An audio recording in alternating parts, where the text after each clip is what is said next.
Why do you have so many shirts on? What do you mean? You have 1, 2, 3. You have 4 shirts on.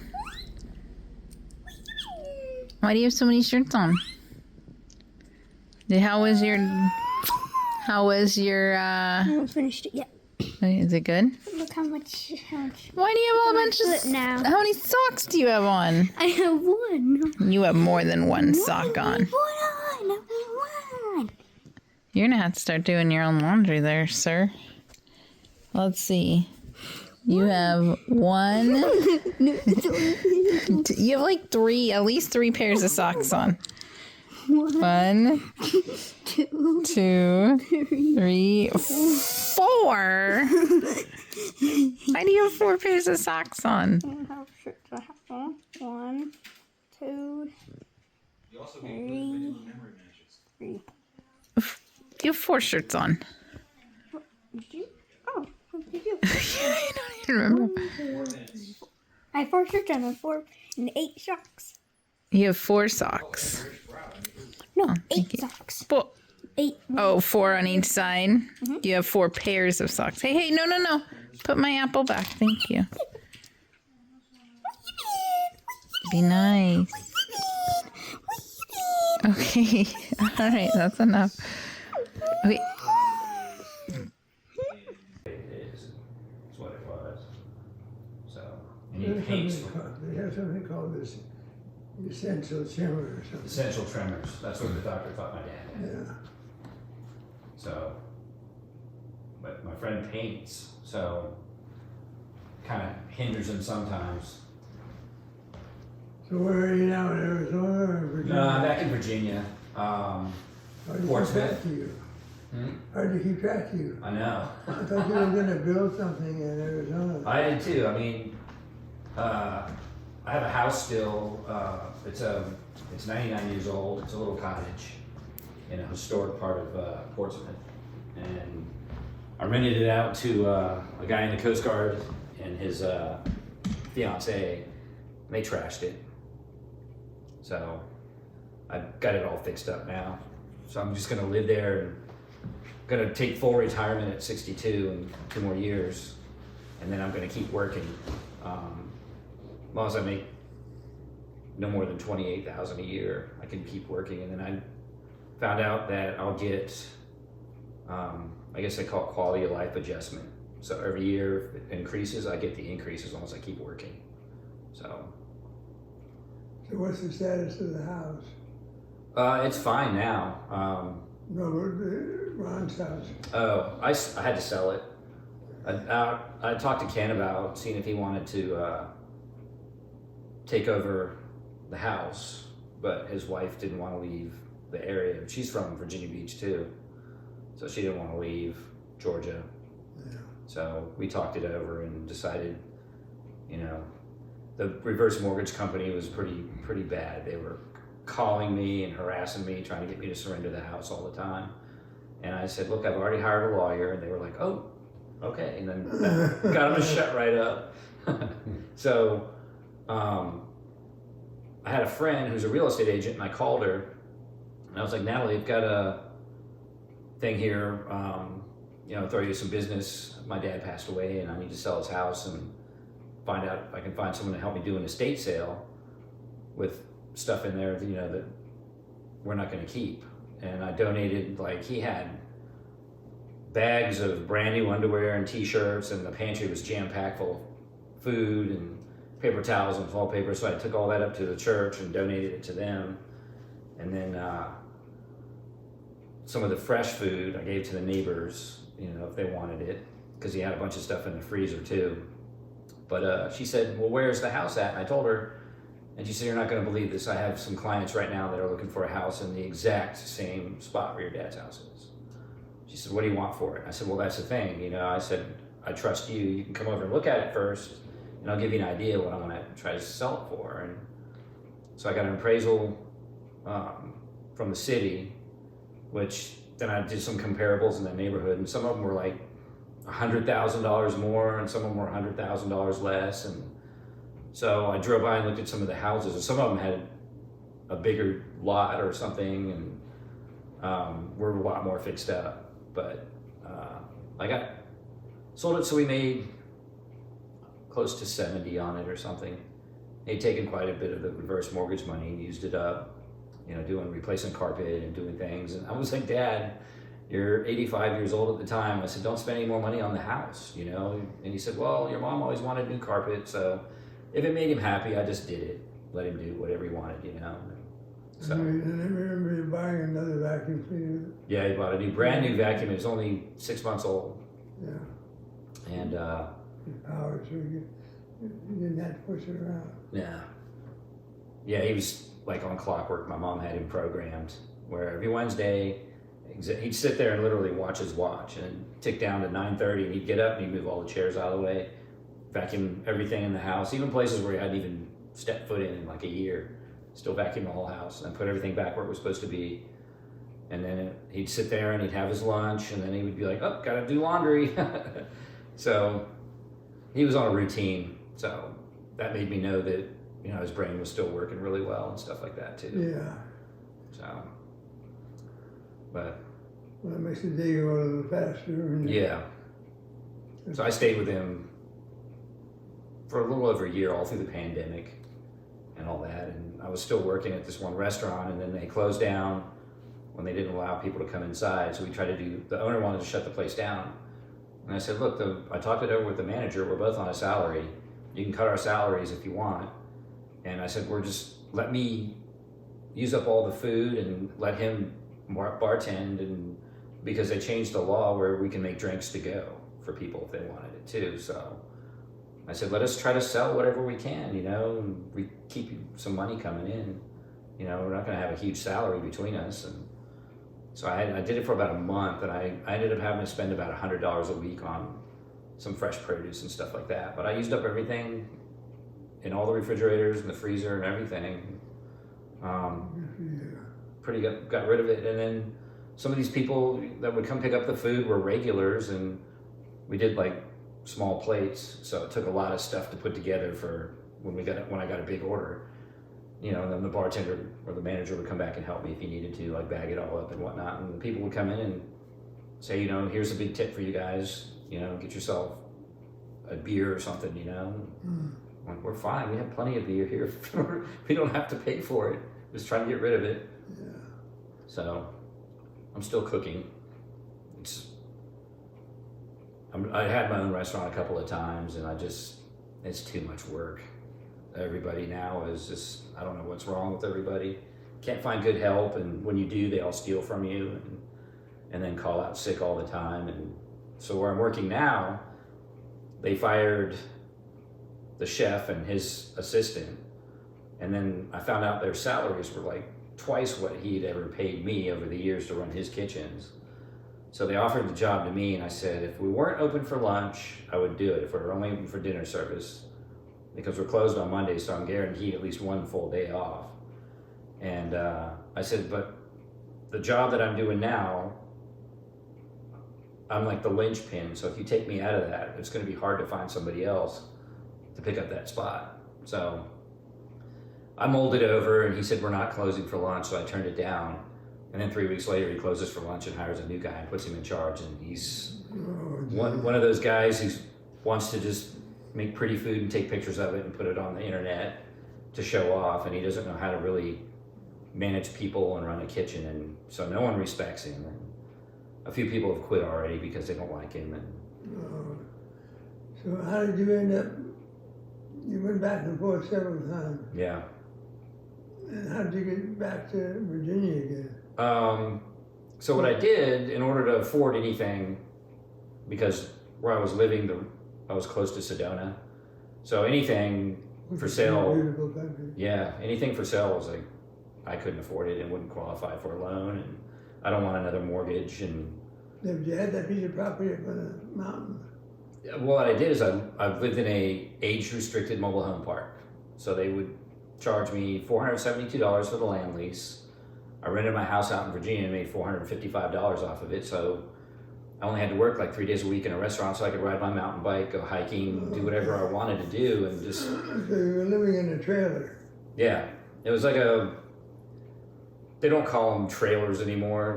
They're like a manufactured home that's brought in and then set down on a slab, and so. But to me, it's still a Did you buy trailer. the property? No, I leased it.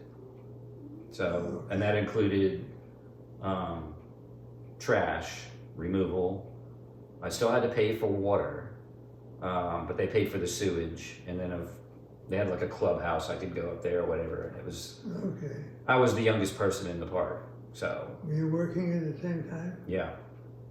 There's a little historic town, like an old mining town called Jerome, and I had to drive about 20 minutes up the side of the mountain. And then sometimes I could find a place to park, but most of the time they had like a satellite parking lot, and I'd have to walk from there. And during the day, it was all Mexicans, and only one of them spoke English, and my Spanish isn't that great, so, but I mean, I could communicate with them. And when I first started, they watched me walk in, and they were like, "Who's this older white guy in here? Is he just taking over or something?" Because the kid that ran the kitchen was only 22 years old. He owned the little hotel and the restaurant with his parents, but it was his inheritance. So And he hired you. he hired me, and he was like, "Oh my God, we've had an ad up for a year. We're so glad you're here." And da da da da. And then I got this phone call saying that these people have destroyed my house, and he has to get out of his lease because he's in the Coast Guard. He has orders to be transferred to Florida. So she went and did a walkthrough and took pictures for me, and I was like, "How much is that going to cost?" She goes, "Well, I'll start getting some quotes." And they had dogs, and they had pet deposits, but I got to keep their deposits, and I still had to spend about $6,000 to fix it back up. And it's a tiny little house, like 1,000 square feet. So she had gone by there 3 or 4 months prior and did a walkthrough to renew their lease, and said, "All you have to do is clean the carpet and we'll renew your lease." And within 3 months, the place was destroyed. And my guess is the boyfriend left first, because my neighbor said there was a different car in the driveway every day, like a big truck, and the guy had a big dog, not like the other 2 dogs. So there was 3 dogs, and another person took over living there with her, and she's never lived on her own. And so when they moved their furniture out, it's like they just dropped it at the stairs and let it tumble down. The walls were all dinged up, the banister was all knocked up, and the carpet guys left all the carpet outside, and I had to pay for them to go to Home Depot to rent a trailer because it was so saturated with dog pee that it wouldn't put it in their vans. So I got that all gone. I had to replace the padding and the carpet. Since it was only 3 months, it didn't really penetrate into the subfloor or anything like that. And So you sold that home. no, this is the one in Virginia that I'm back in now. So I'm living in that. But I sold the mobile home in Arizona. So I paid $43,000 for it, and I've spent about $5,000 upgrading the bathroom. And I did all the work myself to save some money. And I had the place replumbed because it had that Quest plumbing stuff in there that they came out in the 80s with that would like leak notoriously. So that cost me about $5,000 to get all that replaced. And the guy that did it, I happened to be out of town, and he just came over, and I left him a key, and he did it and called me while I was still at the airport. He goes, "I'm all done." I go, 4.5 hours? He goes, "Yeah, it was a straight run." Da, da, da, da. I said, "Wow, that's expensive, $5,000 for 4.5 hours worth of work." And I could have done it myself, but I didn't want to have to try to figure out how to do all that. So I turned around 3 months later and sold it for $56,000. So I made enough to pay the real estate commissions and get my money back for what I put into it, plus $1,500 to help me move back. So Wow, you've been busy. yeah. So, and then I had a calling to do this trip. I wanted to come back. His dad was always asking me, "We were living in Arizona. Why don't you go to California? Go back to Martinez, and you can take a picture of the folks' house." And I said, "Well, Dad, where I'm living, it's a 2-day drive. California's a big state, and I got to go across Nevada as well." So I just never could make it work, and I wanted to come visit you guys too. And so I told him I'm on a super tight, I stayed in Vegas overnight with my friend, and then I sat down and I realized after I've seen my other 2 friends this afternoon, I'm going to try to get to Pinole and then spend the night there, and then get up tomorrow, and then kind of go around and take some pictures for Ken, because he wants to see everything, and then I'm going to try to drive back to get to probably like Barstow maybe, and then get to Arizona tomorrow and spend the day there, and then You're going to go to Martinez today? tomorrow probably. So This morning you'll be disappointed with the house. They built, there's huge trees there, yeah, and it's fenced all the way out to the street. So it's not, it's more of a private, yeah, so it's more secluded. Which Yeah. which house is this? one of Martinez. My dad's parents' house. Your grandmother and grandfather's house. The ones that you guys moved. Is this mom's parents? Yeah. My parents did. But is that where we moved them out of? Where they had all the But he was property? describing how they put a privacy fence and trees all around But us. the creek was in the back. That's what Right. Yeah, It's the one I remember as a kid. yep. Big living room. and- Where Eileen threw the ribbon in the fire and it burned her hand. Yeah, They only had one house, so it's not the same open. and the, Because I tried to use Google Maps to look for it, and I kept going, and I said, there's the little hill across the street, but where's the house? And all I saw was a bunch of trees, so that makes sense. yeah, huge tree. It must have been redwoods. Yeah. But the lot next door was good, the orchard you folks had. Yep. He had fruit trees, I remember I that. don't remember it. I don't know. I remember going down the street, but I was just so disappointed with the house. Yeah. It looked so much different.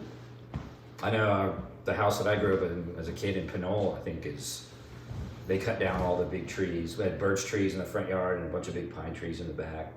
I had my tree fort in there. Ken remembers every single detail of everything. I don't know how he remembers it, because he was younger than me. So we're down at the park playing around. I'm 10, he's like 6, you know?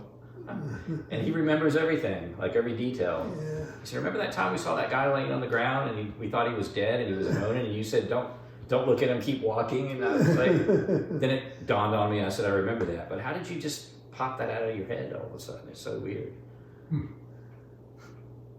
Does he have more photographic memory? I think so. Possibly. And his house, I told him I would come down and help him, but he's lived in it for 27 years, I think now. 20, somewhere around there. But his neighbors complained, and he actually had the city come over and say, look, you have 24 hours to mow your grass. If you don't do it, we're going to mow your grass and charge you. And the bushes are all overgrown. There's algae growing all over the backside of the house and poison ivy everywhere. And I went down there for Christmas, and he had a brand new blower, and he went out there, and it took him like an hour to blow the leaves off the driveway because they were like that thick, and the whole back deck and everything. And when he blew it off the deck, it's all starting to rot because he's never put any stain or anything on it. And My dad had a fit about the way he took care of the house. yep, Or didn't take care of the house. he had a tree fall during a storm and hit the gutter on one side and knock it off, and then it pulled all the electric wiring and the stuff for cable TV off the house. And then the insurance adjuster came out and said, look, we would gladly cover this damage, but obviously you haven't been taking care of your house. So what we're going to do is we're going to give you, this much time to fix everything, or at least some of it, and then we'll make an adjustment and we'll let you, cover some of the costs. But he's not done anything. So when I gave him the money from selling my dad's estate, I said, as a favor to Dad, use this money before anything else to fix up the stuff on your house, because that's what Dad would want. So they had a toilet valve or something on the second floor where it went down into the floor, had broken or something, was leaking. And then they were laying in bed one night and the whole ceiling came downstairs, and they had carpet. So the insurance came over and they covered that because, it was inside. But they had to be in a hotel, I think, for like almost 2 weeks. So they had to do all the drywall and paint. They got hard laminate flooring put down and stuff like that. And I got lucky because I needed to replace the laminate flooring in my kitchen and my dining area. And he had 5 cases left on his front porch. And I said, what are you going to do with that? And he said, the guys left it here, and they said they were going to come back and get it. And I said, how long ago was that? And he goes, I don't know, 6 months ago. And I said, okay, well, can I have it? And I measured it when I got home, my floor, and it was just enough. So I had a friend who does flooring for a living. Him and his friend made their own company. They just got started, and so I asked him if he would come put it in for me. You know, I don't trust myself enough to take out the old stuff. And then when he got there, he measured it, and he said, you have just enough. So when he was all done, there was like one little plank left, half a plank. And he called me while he was there working on it when I was at work, and he said, normally when they do flooring, they put the cabinets in first, then put the flooring down. And he said, unfortunately, they put the flooring down and put the cabinets on top of it, like all the counters and everything. So he had to get a Dremel and go all the way around and try to cut up underneath after he took the quarter round off and everything, and then slide it up in there. But he made it work. So I had to buy him a new saw blade too, and that was like $100. But got it done for way cheaper than it would have cost if I had like hired somebody to come over and then pay for the material as well. Now, which house was this in? The one I'm in now. In Virginia. Yeah, it's in Portsmouth. So So you're not in you're in the one, the small house? yeah, The one you leased out in the tracks and you had to rebuild? yeah, that's where I'm back now. You So had some women in there for a year or something. yeah, I've rented it out 3 times now. Yeah. Every time I moved to Arizona. The first time, Dad had a stroke, so the neighbor called me, and then I talked to him on the phone, and he was still in the hospital. And I said, well, I'm gonna come home. He said, no, you stay home. I said, no, you just had a stroke. You need someone to look after you, so you can't. And he said, no, Priscilla across the street will come over, and I got, Linda brings me horrible food from every week. And so I told him, I said, look, I know I shouldn't have left, when I did, but he kept saying he was fine and all that. So I got out of my lease. I had an apartment then, and that was 2019. So I went back and then stayed with him through the pandemic and all that. And after that, I decided I wanted to try to go back. So I flew out there and went and looked at this place and then put an offer on it. And they said, that's fine. It's a cash offer. And I was like, all right. So I did that. And then he had something else happen to him. And I decided to go back again. And then I stayed. And then I went back the third time. And then my tenants destroyed my house. So I figured the only thing that's been keeping me there now is my house. So I think I'm gonna wait a couple more years and then just see if I can find another, if the real estate market changes or something. And Is it in a historic area? mine is, yeah. Well, that'll be good. That'll go up in value. Yeah, they just built Virginia wants to put casinos in the state now. So we got the first one in Portsmouth, the poorest city in our whole area.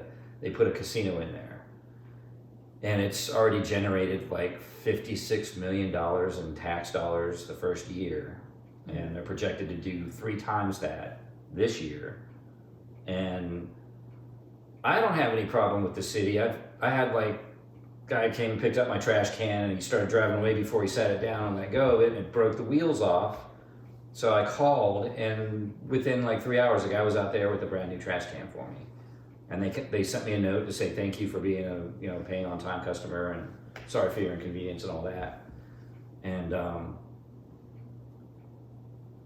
it's a weird neighborhood. Some people have been back there for a long time, and so there's Small lots. lots of gunshots from the distance sometimes because there's a bad neighborhood on the other side of town, and so it's just everywhere now. And it's a 3-bedroom? it's just 2. It was 3, but when they flipped it, they knocked out the walls upstairs and put some columns up and made it like a loft. It's 2-story. Yeah, so there's a bedroom downstairs, 1 bathroom. So everything's new. I took out all the lights and put in recessed LED lights, like flush mount. I've got a driveway now. I live on a through street. So I was parking behind the house off the alleyway. And I just put like a little shed out there to keep my yard tools and my mower and stuff in. And so when I got my foot surgery, I was just sitting there looking out the window every day, and I just called this company, and the guy came out and said, yeah, we can start on this. We can get you a driveway in here, no problem, you know. And so I just sat there every day and watched him for about 3 days to build a driveway for me. And now I can park right off the street. And it's wide enough and deep enough that 2 cars can park there and 1 in the back. So. How about computer? Do you have a computer there? Yeah. Or is it a laptop or is it a desktop? I just got an all-in-one, like a Dell computer. I'd like to send you, I just got through doing all the 8mm film that we took 16mm Yeah. and then 8mm. And I just, for my brother's daughter, I just put it on a lot of reels on a hard drive. Yeah. So if you send me a 1 terabyte hard drive, portable, Yeah. without the power supply, it just plugs into the computer. Yeah. I'll transfer those files to that, send them to you. Okay. Yeah, my dad gave me a bunch of stuff on little flash drives for like his family genealogy. He had like a whole file cabinet of He sure did, yeah. all that stuff, and Ken's got it all in boxes in his garage. He loved the trace of zones. Yeah. I mean, I found out more about him after he passed away than I did the whole time he was alive. Like, I was... From records. Yeah. And just stuff around the house. So the same girl that was my real estate friend that sold the house for me, her and her sister and friend started their own estate sale company. So they did that for free for me. Wow. And they gave me receipts for every single item they sold, and it was all documented and everything. Wow. And I talked to the lawyer, and they go, no, you don't pay taxes on that. So, but just hang on to that. And they found like a big photograph he had blown up of his entire squadron, I guess, when he worked on the airplanes or whatever on the Navy base. And I thought he was only like in the reserves, but he was in the service for 4 years, from like 54 to 57. Well, he had a fantastic memory. Yeah. And the places he worked and things he fixed. And yeah. I mean, he had so many tools in the garage. I have a bunch of those. I mean, like power tools and hand tools. And what about I took those back to the store that he bought most of it from and sold them back. And then there was a guy in there as a customer, and he said, I recognize some of these. Was your father Ron Chinnick? And I said, yeah, why? And he goes, well, I go to church with him. Or I did, you know. And he said, is there anything left? Because I'd love to have some of his trains. So I gave him the layout and just told him to go by and talk to the girls that are doing the estate sale and tell them you can have it. And I told him that you can have it or whatever. So that was nice. she went through some of the boxes of stuff while I was still there and had the guy test out a few of them. But she said, you know, I don't know if any of these locomotives are going to need to be serviced, because he kept everything in the boxes and all that, and then kept the empty boxes in the file cabinet for the stuff on the display. So I took it all back down, put it away. Yep. What gauge were they? HO. HO. Yeah. Small stuff. Yep. And then there's just a lot. He had all his peonies in the backyard, and one of the neighbors came over and said, I remember my dad told me the story where the guy came over and said, hey, I really love your beautiful flowers. We just moved to the neighborhood. I wanted to come over and introduce myself, and my wife wants to know if you have any of those we can have. And he was like, no, these are my prized peonies. Some of them are expensive and this and that and this and that. So I was over there one day after work, going around to make sure the place was all secure and all that. I check on it every day after work until we can get it sold. And he saw me and came over and said hi. And I was like, you're the guy who wanted some peonies, right? He goes, how do you know that? I said, my dad told me the story. And he's like, yeah. I said, well, I'll tell you what. We're selling the house. I have no idea if they're going to want to keep them. So I said, if you got a shovel, go back and help yourself. And that way they'll stay in the neighborhood somehow, you know? And he was like, are you sure? And I said, I'm absolutely positive.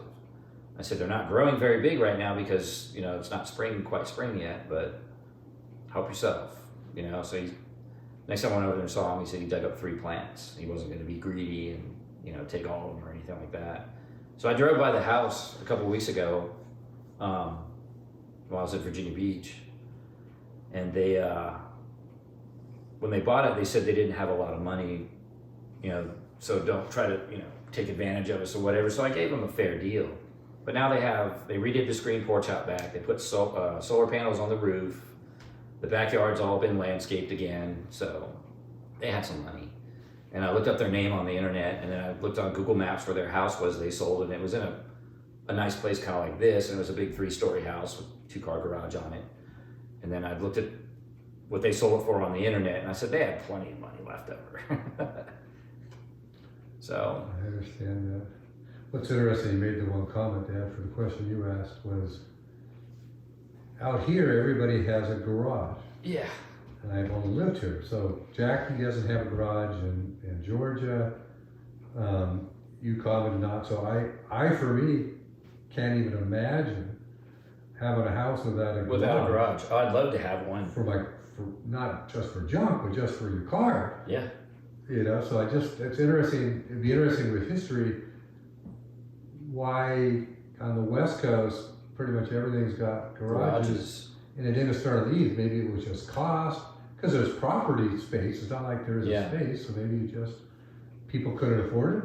Well, I know in my neighborhood, a lot of the houses, because they're 100 years old or more, they have like the old galvanized sheds out back, and that's what they use for a garage.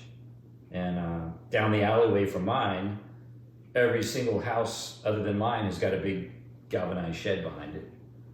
And now I've got these, I don't know if they bought the house or rent the house down the alleyway, but they've set up like a underground mechanical garage working on cars now. So. I was just saying, do people have basements? Some of them do, yeah. The first house I had in the neighborhood, the neighbors had a basement, and we had a hurricane come through and knocked out all the power for like 3 weeks. And she didn't have a battery backup for her sump pump, and her basement got like 8 or 9 feet of water in it. Ooh. And she didn't have anything stored down there, but had no way to get the water out. And it started getting stinky and stagnant, and so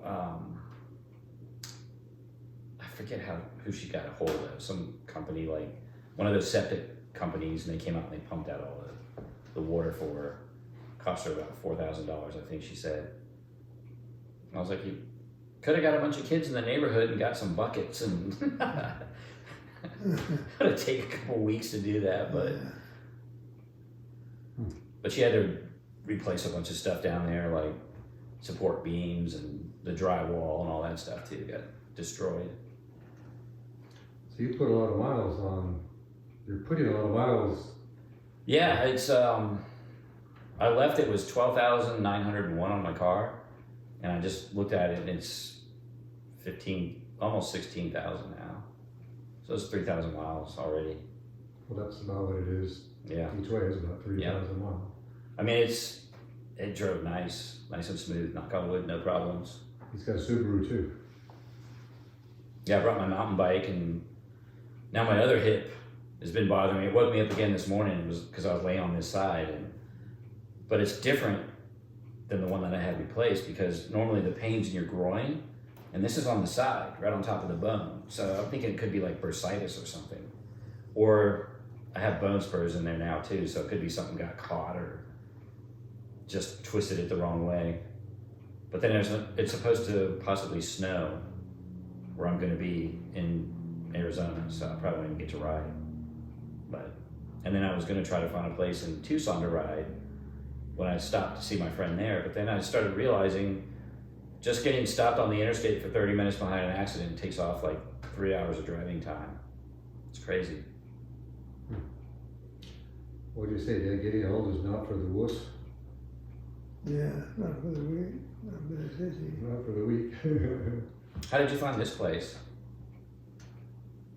So I worked in the Bay Area for 10 years or something, and my job got transferred from the Bay Area to Roseville. Mm-hmm. I didn't notice I'd ever move. I had a nice place. At least, had everything I needed.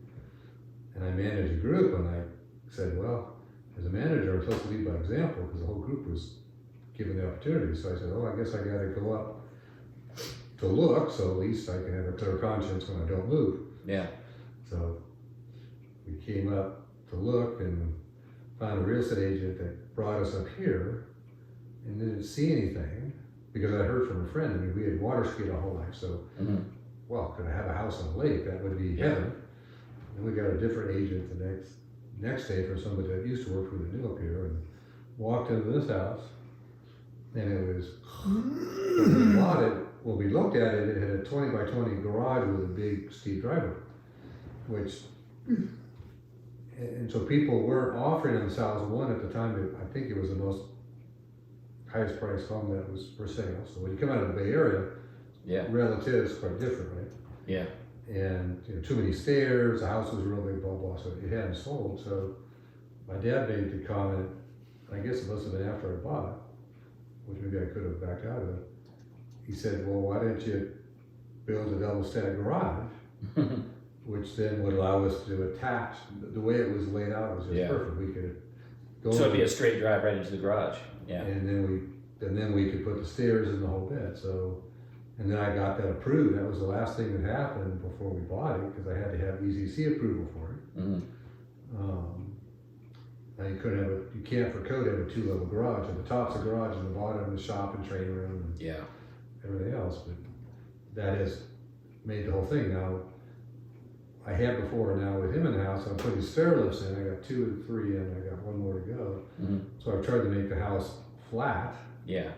Even though it's stacked. Yeah. So we take him out, up and down, and my mother-in-law when she was coming, etc., on the stair lifts. About 35 years. I mean, the politics are. Wow, it's been that long. So yes, I mean, we're a gated community, so there's no homeless here. And you retired while you were in your 50s, didn't you? I got laid off at 52. Okay. Right before 30 years at HP, because anybody that made any kind of money. Gone. Sent the job to Singapore. Yeah. So I've been very blessed. I've been retired for 15 years now. Wow. And Francie was able to work at her job right outside the gate for medical insurance. So she retired last year. So what I realized real quick when I got laid off was materialism and consumerism has reason. Yeah. The system wants us to slave our entire lives working for stuff. Yeah. Well, the big wigs, they owe the money. Yeah. So and when you get laid off, you don't have to think about it. Yeah, it's like right now they want you to use plastic for everything. They don't want you to pay with cash and all that. And after the pandemic now, I've noticed that even the gas stations say cash price, credit, and debit price. Oh, there's debit. Yeah, so they treat it the same because what they're doing, and there's a brewery I go to after my mountain bike ride sometimes, and at the bottom of the receipt it says, this is what your bill will be if you pay with cash. This is what it will be if you pay with credit card. Hi. I'm Francie. Rich. I'm the other one. Yeah. Nice to meet Nice you. to meet you. I don't think we've ever crossed paths. I don't think so now. Coast to coast, huh? She's the boss, you say? Yeah. Sure. No question. 43 years? 2. 42? Yeah, because you have grandkids and I haven't even met your children yet. Oh, well, you'll meet the oldest granddaughter if you're here. How long are you staying? I can only stay for a couple of hours. Oh, okay. I get Bella. Well, I go get Bella. She'll be here by 2:15. So if you're here at 2:15, you'll get to meet one of them. Okay. That'll be the oldest our oldest granddaughter, his oldest great granddaughter. Yeah. I mean, I came back. We moved to Virginia in 1978, and then we came back to visit in '84, I think, as a family, and then my brother and my parents came back in '87. So we may have met you then, because we were in '84. We were married in '82, we had and a Andy. Video of you guys at our house in San Jose. Yeah. Okay. Yeah, so you would have met Andy. She would have been a baby. Yeah. And then we got video of your parents coming back when they were here because they were at my parents' house across the street. Your mom. My kids still say. Your mom. We were driving into town and they were doing construction and they had the big hay rolls. Mm-hmm. And she said, oh, giant dinosaur turds. And they remember that. Oh yeah, it sounds All like my mom. Hilarious. And of course, and they would stop and reset and say it right and do it wrong again. Yeah. So they were always Aunt Ron and Uncle Joyce. Very funny. Your mom and dad would send in an ornament or some to the kids, and then they would say, "Thank you for Ron and Aunt Joyce." Yeah. We send them that clip. Yeah. You saw them? Oh, I saw a lot of my mom. I go for Christmas and she'd play it. All our goofy kids. Yeah. 7 that's turned into 12. The next generation is 12. That's what he was telling me on the phone, yeah. Yeah. Wow. A little baby, a month old. Yeah, look at I saw 2 of them in Las Vegas, that I've known since high school pretty much. And just coincidentally, they both live in Las Vegas, so all 3 of us could get together. Oh, that's nice. So we went to, it's called the Valley of Fire, and it's not a very long trail, it's like a mile and a half. Something well, and the guy's name. Oh yeah. So he hid from the mob there, out in the middle of nowhere, and my. where the trail ends, it kind of water would come down, and there's like a little pit in the rocks, and it would fill up with water, and that's where he would bathe and get drinking water and whatnot. And then he could actually build a place to sleep in there away from animals, because there's wild cats and bighorn sheep and stuff like that out there, and of course rattlesnakes and things like that. So it's kind of neat. I'd never even heard of the place. It's about a 45-minute drive outside of Vegas. It's kind of neat. Yeah. And you can tell by the way the rocks are with all the holes in them that it used to be underwater at some time. Oh my. So. That sounds like a really cool place. Yeah. And everything's kind of like red, like in Sedona, because of whatever the mineral is that makes the rocks turn that color. Yeah.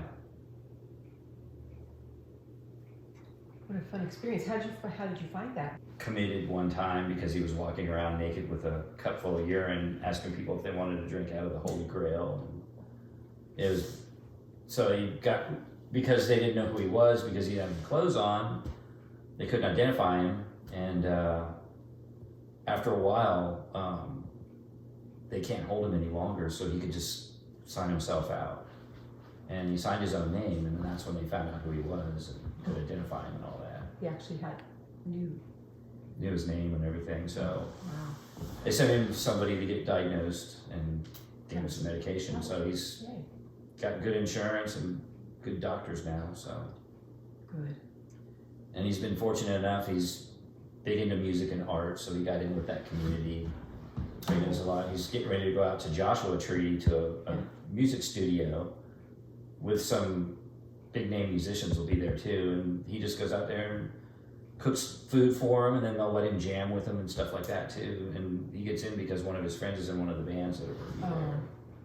So he took me around Vegas last year when I went to visit him and played tourist. And we just walked through all the casinos and the hotels and everything, and he knew the shortcuts to get around, and I just was amazed at the massive amounts of people just walking around, and they all have these expensive fancy drinks in their hand that they bought, from a street vendor for like $9.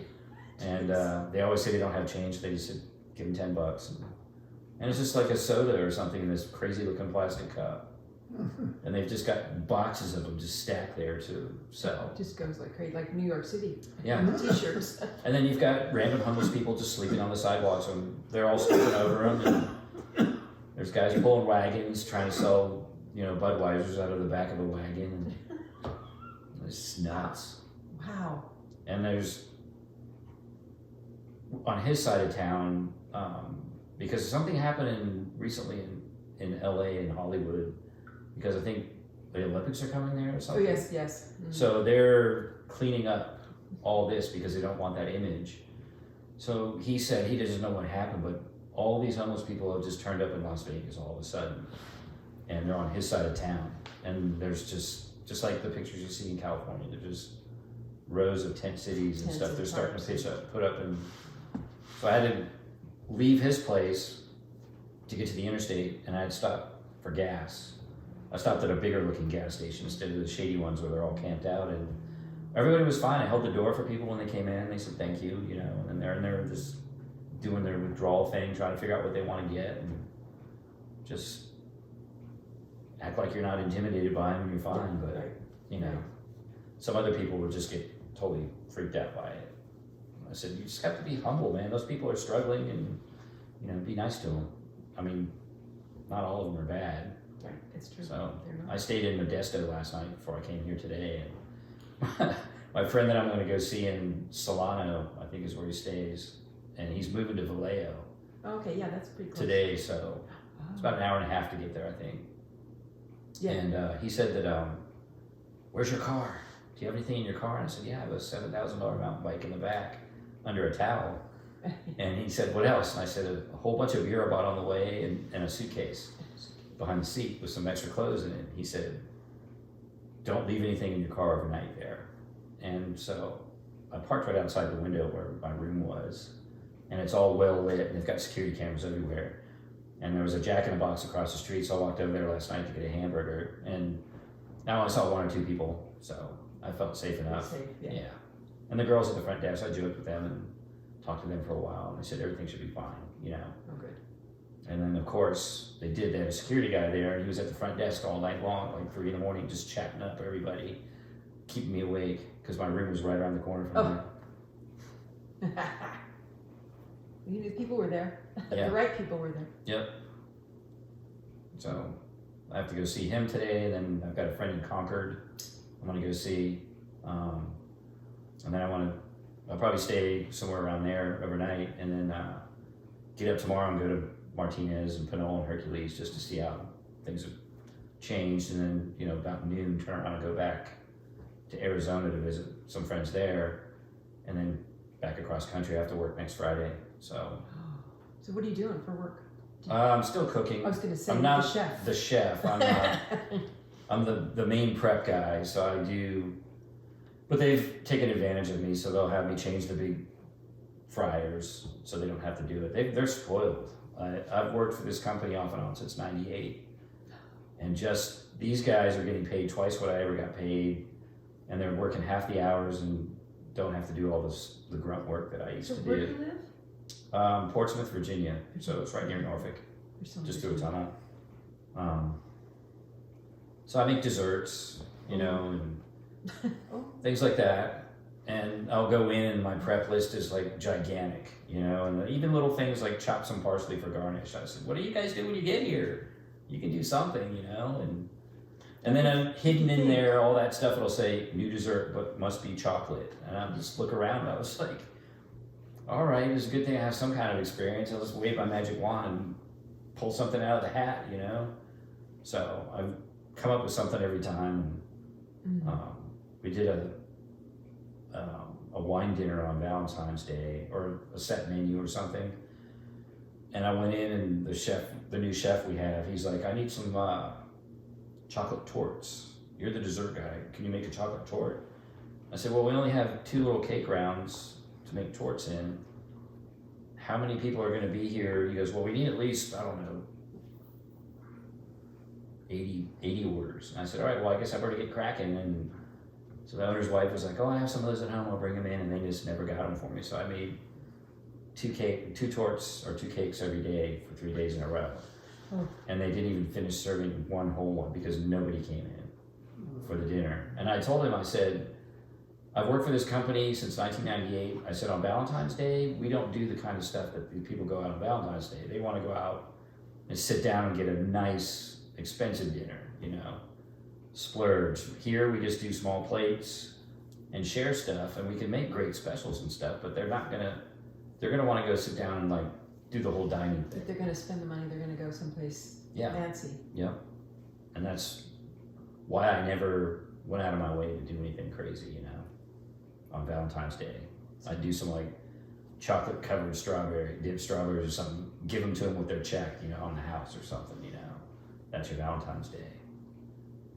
And they're like, wow, this is so great, free strawberries. Right? With chocolate. Chocolate. Some of them are white chocolate too. Oh. Yeah, out here we have Sherry's Berries. I haven't heard about them for a long time, but they deliver, and I'm sure they go crazy at Valentine's Day. That's what was neat when I was driving on the highway going through San Joaquin Valley where they have all the fruit orchards and stuff. Because they have the giant packing plants and they have the logos on it. And I was like, those are the same oranges I get at the restaurant in Virginia. That's where they come from, you know? It was kind of neat. Oh, that is fun to see where. Yeah, had the same cartoon orange face on it and Yeah. everything. I know pretty it's funny. funny. Yeah. Do you get snow up here too? In this area? 99% of the time we're above the fog or below the snow. Okay. We're 1,500 feet, so Yeah. occasionally we'll get a dusting, and Yeah. 30 odd years or whatever, we've had one where there was 8 inches. But no, basically this elevation is, if you want snow, it's about 10-minute drive up the hill, and Yeah, I remember shoveling big time. as a kid, I don't ever remember driving through that part of California that I came through. I can remember going through like Napa Valley, Yeah. going to see Big Sherman, the big tree, you know, where the redwoods are and all that. And then, of course, Livermore. And then Mom had some friend that moved to somewhere near Sacramento, maybe Lodi or something. And I remember that was the first time I ever saw condominiums. I was like, what kind of crazy house is that? She goes, those are like apartments, but they're not apartments, they're called condos. I was like, okay. And then they built some in Pinole, and my friend had a paper route for the Oakland Tribune, and he was gonna go on a Boy Scout jamboree or something, and my mom volunteered me to do his paper route for a week. And it was all hills all around where they had to go. And my paper route that I had as a kid, the newspapers were like, you know, the size of a 50-cent piece, little tiny papers. And I could just put them all in the bag on my wagon and I'd pull them up the hill. And then when I got to the top, I'd turn the handle around and sit in the wagon and ride down and just throw them out the wagon until I got to the bottom. Until one day a guy backed out of a driveway and I crashed into his car. And then I had to tell him who I was, and you know, parents got all mad because I scratched this guy's car and had to pay to fix it. I said, he backed out and hit me. I was on the sidewalk. They said, yeah, but, and then so the police officer said, because I was like in a moving thing on wheels like a bicycle, it was my fault. I should have yielded. And I go, I didn't have any brakes. He's like, well, how do you stop? And I said, you don't want to know. At the bottom of the hill. I flip the handle back down and it'll skid, and then the wagon will flip over with me in it, and I land on the ground and laugh, all scraped up. Yeah. Worked every time, right? So the Oakland Tribune papers were, the Sunday one was, Oh, yeah. and I had to carry the bag on my shoulders. So I had to make multiple trips back to the house. And the guy dropped all the newspapers off at the bottom of the hill, so I had to walk down there. So when my mom dropped me off, she would drive up to the house and then put the papers there so I can roll them. And then my friend's mom would say stuff like, did you buy any extras? And I go, I don't know what you're talking about.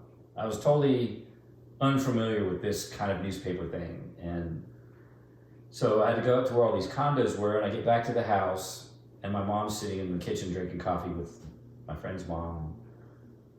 She goes, how did it go the first day? And I said, great. I said, I only have 8 extra newspapers. And she's like, what? And then the phone rings, and this lady, I could hear her screaming over the phone. And she's like, you're not supposed to have any extra newspapers. That means 8 people didn't get their newspapers. So my mom had to take me, we had to go with a list and go knock on doors. And people were getting ready for work in the shower kind of thing. Some of them I knew that you could see the paper still on the doorstep or whatever, but then phone calls started coming. We found 6 of the 8 people that didn't get it.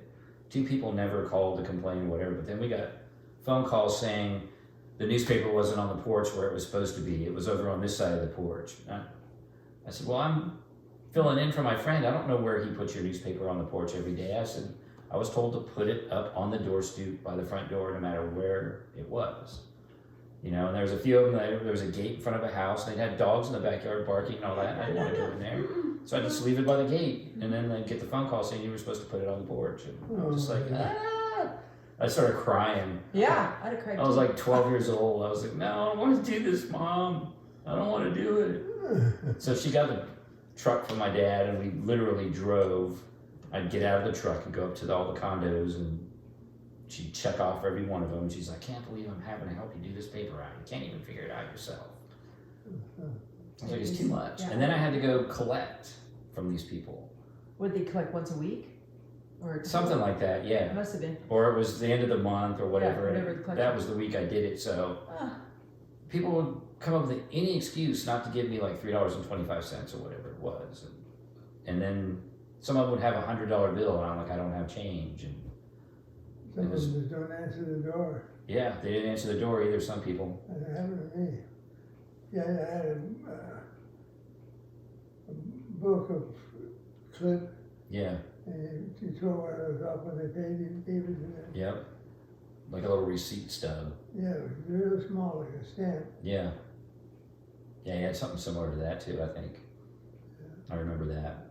Because the route I had was like, they call it a voluntary paper route. It was a free newspaper if you didn't want to pay for it. So oh, I would have like between 150 and sometimes 250 newspapers. I'd roll them all up and I could fit them all in my bag and put them in the wagon and I would just go throw them on everybody.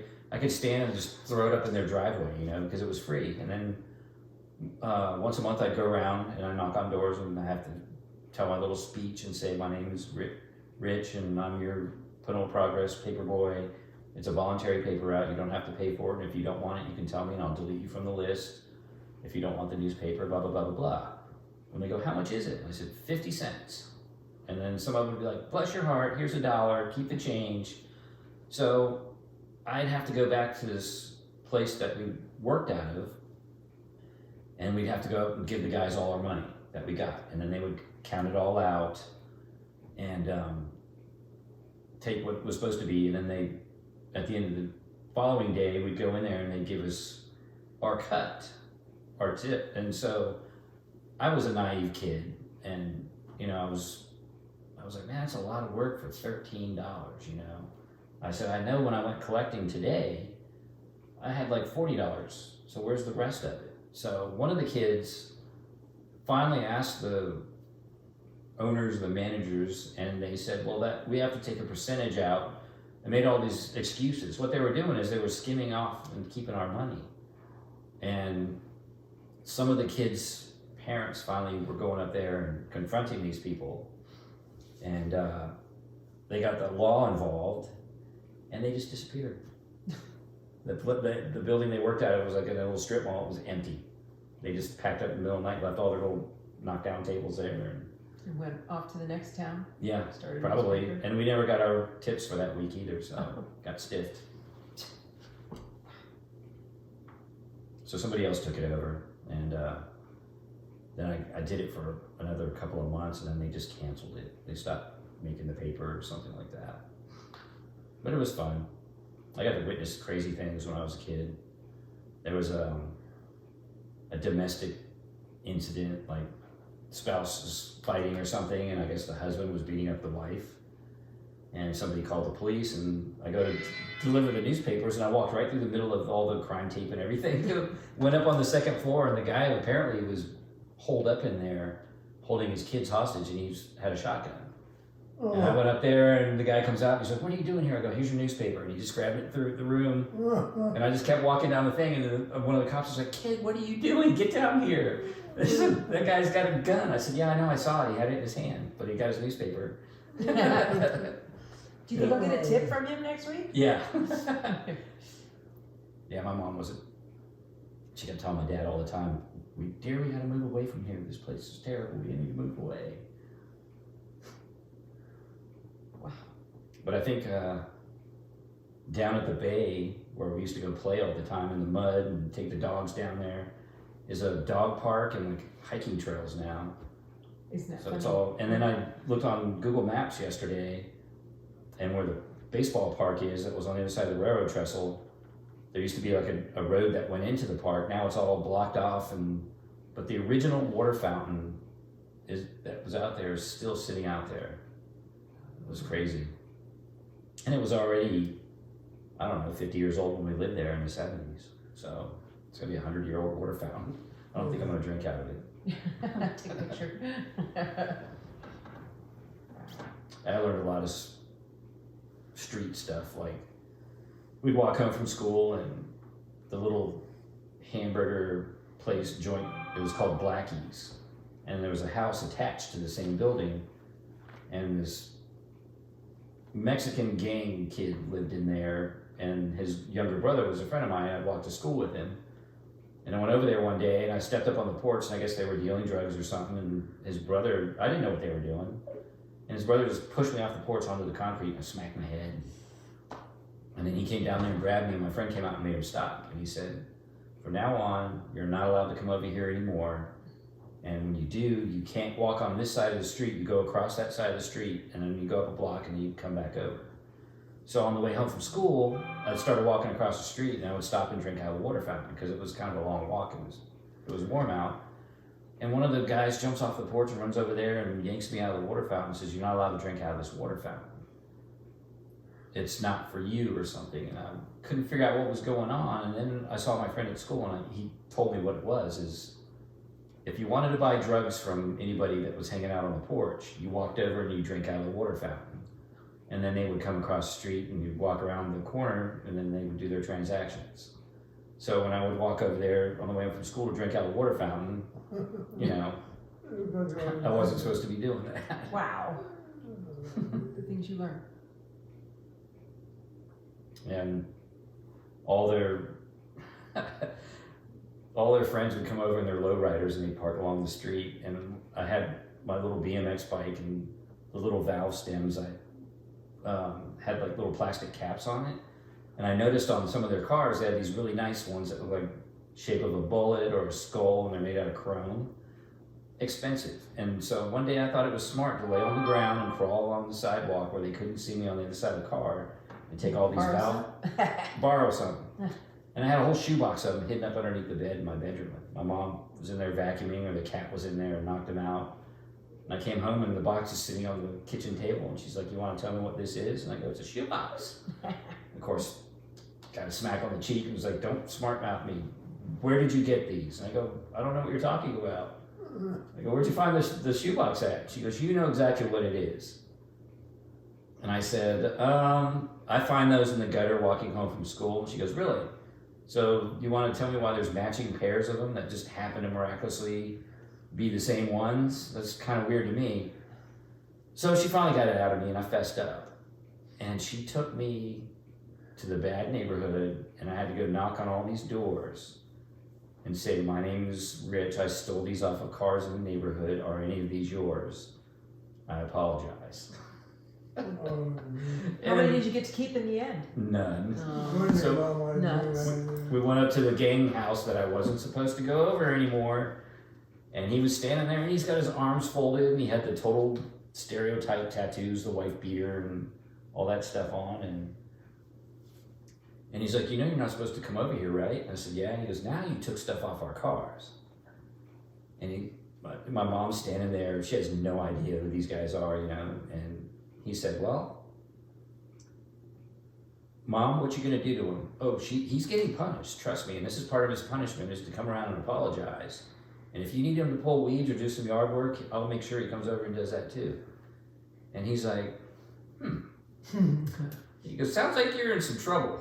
It sounds like your mom's gonna... Here's your chore list. Yeah. It sounds like your mom's gonna do some stuff to you. And she said, well, he's already on, you know, not gonna be riding his bike for a couple months, and he's gonna be doing some chores around the house and all this. And he goes, all right, well, sounds like you're gonna be busy enough that you're not gonna be coming around here anymore, are you? And he kind of winked, and I was like, no, sir. And I was like, got out of that one. But you were his brother's friend, so I have to go get Bella. So might you be here still? Probably, yeah. 2:15, 2:30 Yeah. hour? Yeah? Okay. Let's see if I can hang out for a while. See you then. We'll put it home.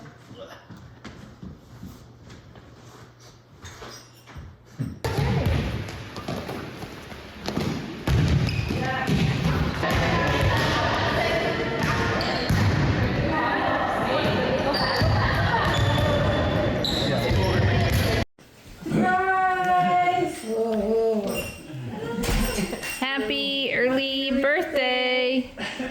Early birthday? We got you. Yep. We were in front of you at the stoplight. You think he was paying attention? That's funny. I was waiting for him to ask. I didn't see you. I was waiting for him to say something. I was going to say, oh, they must have picked something up at CVS, or they must have been going to Auburn. I don't know. We did it. Yay. Okay. Luke, come here, please. Oh, she played at UOP? Yeah. Yeah, Friday.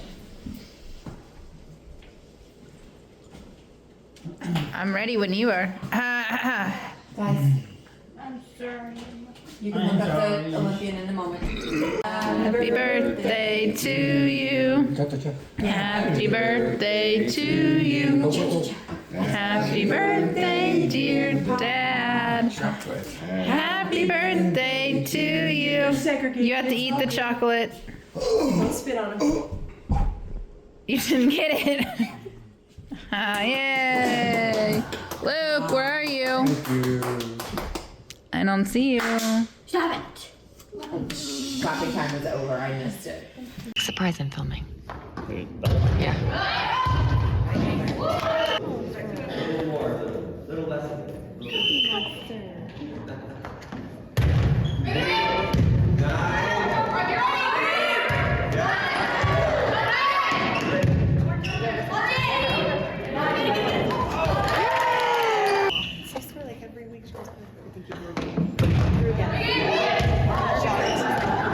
Do that.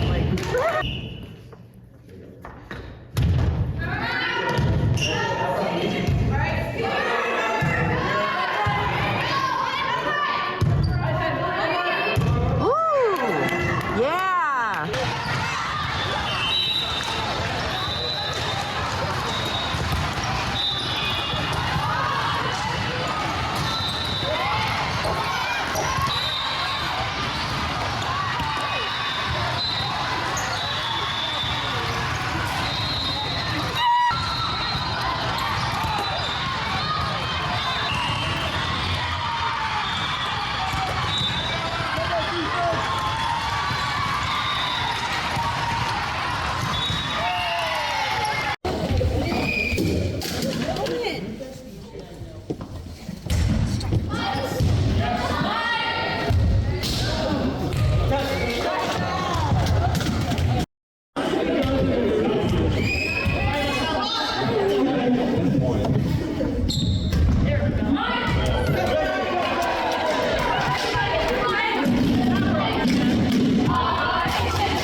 And we have our up ref, and if you didn't recognize her, that would be Mommy.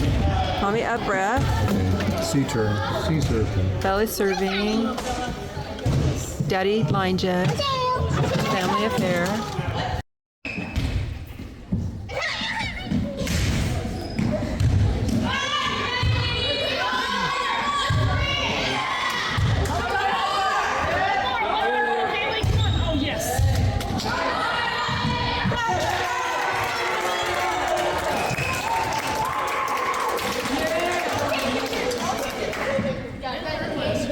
That's it. This game. Yeah, they know.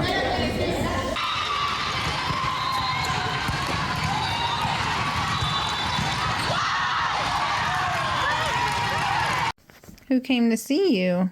Heidi. Aww. I'll have to put the chair so when she wants to get down, she can. Put that chair. That's just No, that chair spins. That would hurt her. use that chair. She used that chair to get up. You're brave, kitty. Oh, I think she just moved. She didn't know what to sit. Now she's oh, she likes to readjust all the time, huh? When you keep me up in the middle of the night. That's probably why. Because he keeps like, I don't like this round. Yep.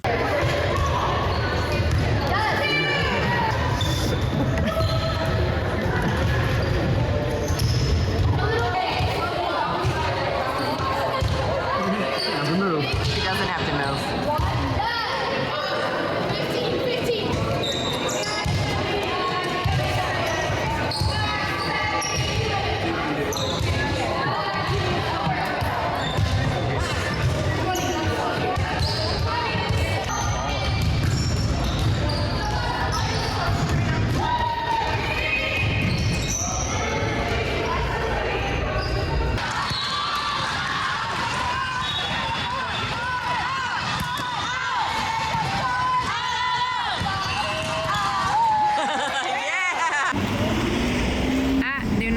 careful. More false alarms. Oh, girls! Oh my gosh! What number is that? 6. Uh-oh. We missed one. We have to go back. Bicycle. We missed one.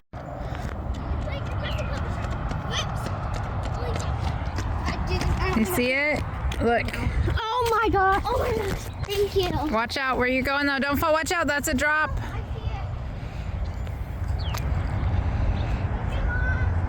You're welcome.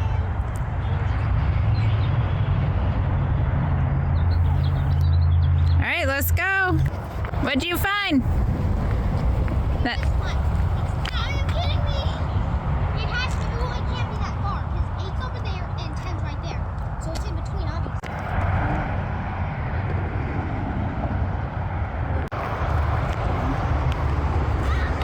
Found another one.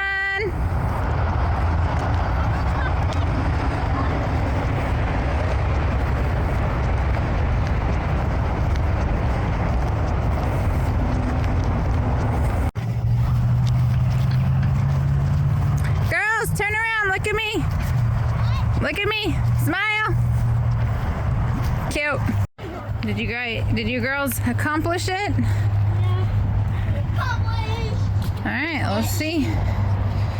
Oh, pull all the way. There you go. Did you do the scavenger hunt? They did. How many did you find? All of them. How many?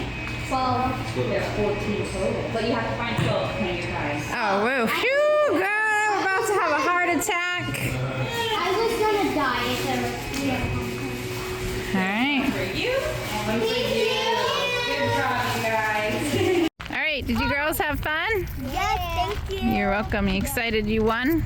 Yeah. You're gonna walk right by the car. Boom, boom.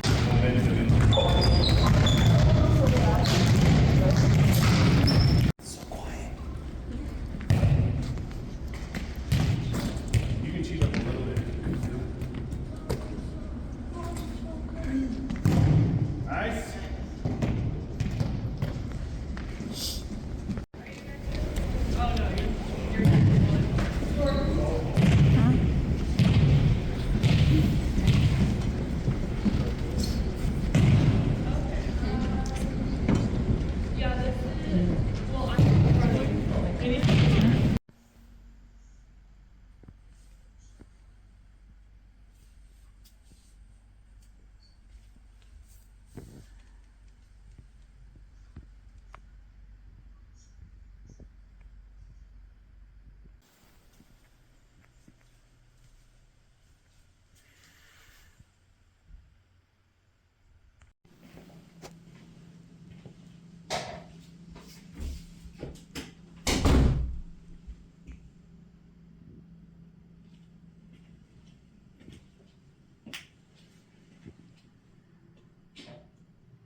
What did you say to your brother?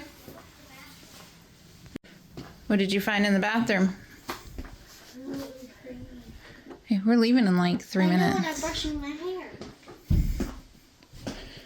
Green toilet.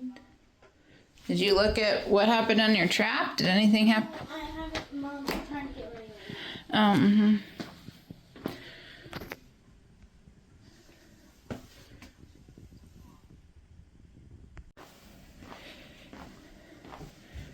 All right.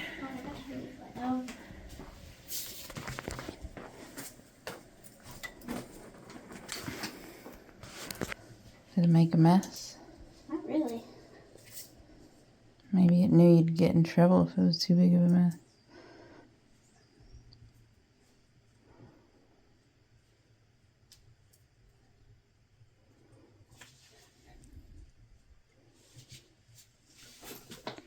What did it do inside? Anything? Spilt the Lucky Charms. Did it leave you anything? Quarters. You scared the quarters out of it. Oh my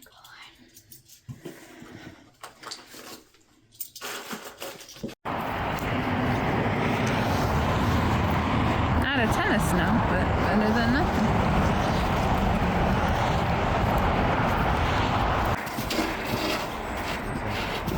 Is it a little easier with someone already here? Yeah. Well, it's also not a ton of snow.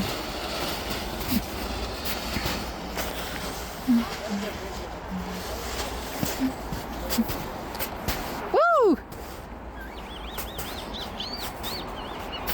What are you doing? Silly boy. Blazing the trail. Woo! How you doing? And your workout on? Follow the footprints already made. Really? Come on, bud. Thank you.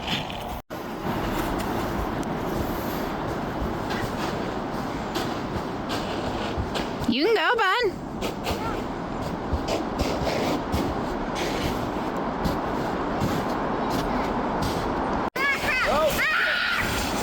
Saw that one coming.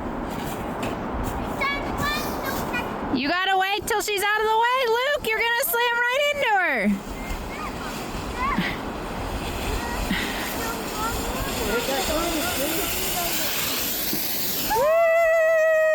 Woo! That's Corey. See what I mean? Wow, caught that disaster. Wait. I just went on.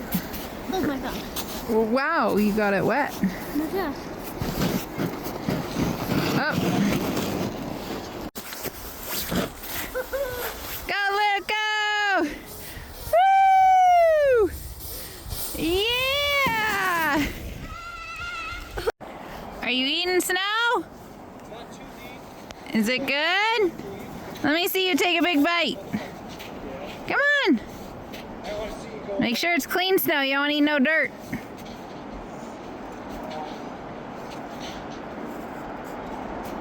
How you doing, Rach? That's where I come to. All right. Whoop, you moved. Take a big bite. You gonna take a bite of the snow? Oh, you have one.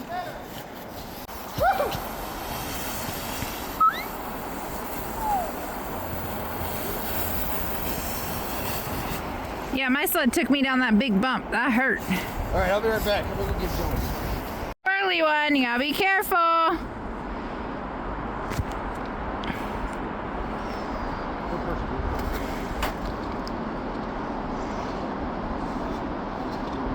That one won't really stay, bud.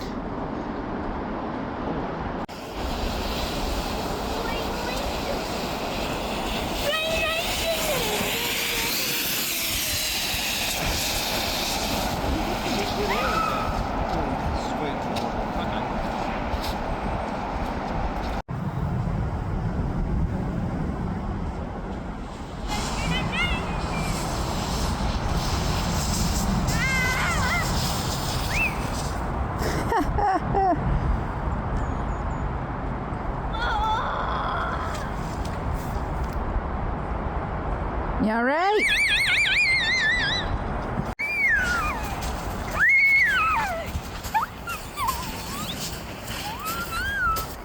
No, what? Mom, What? can you get the snow out of my off of my legs? All right, All right, go, Rachel. go. Waiting for You're what? fine. Go. Go.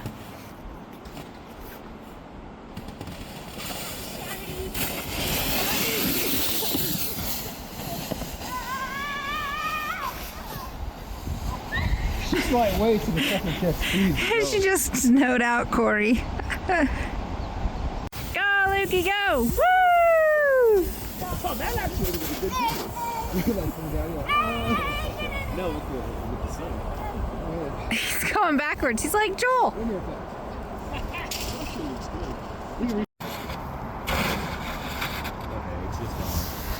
Behind the scenes. Not me in there. let's see. Woo! Woo! Woo!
Yeah, you got my sled.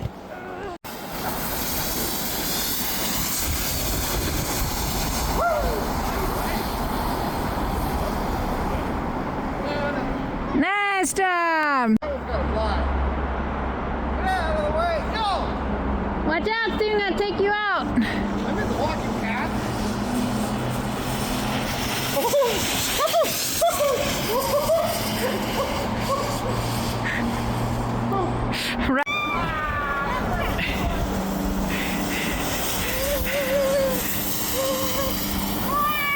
Watch out!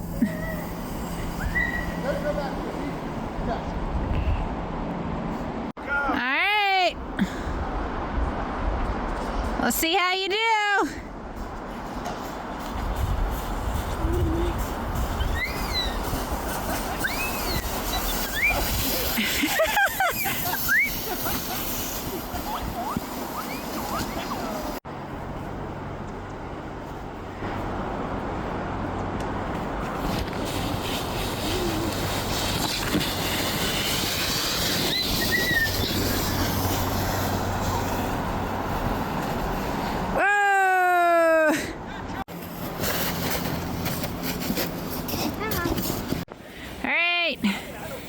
Bring back old It's a Small World.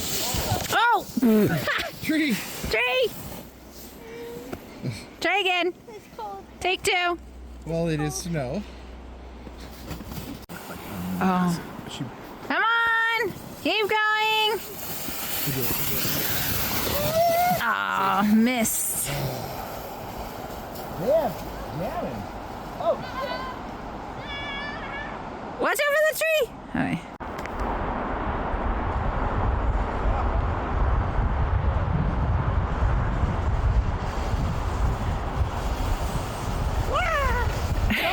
You're not supposed to sit on the front of it! And I still went faster than you. Whoa! And you want to put wax on that thing? What is snow? There we go. Take two. Woo! Woo! Woo!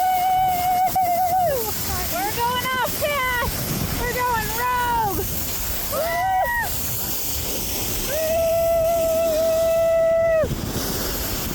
Joel, I see you with that. Luke. Nope. Come on, Luke. Oh. Power. Ah!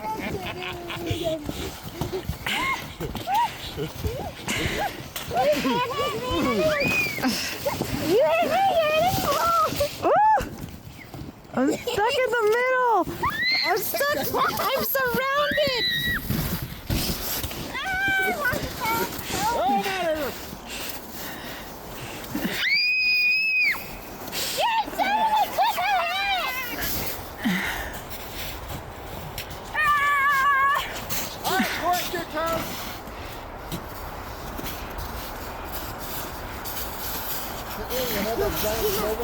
Yeah.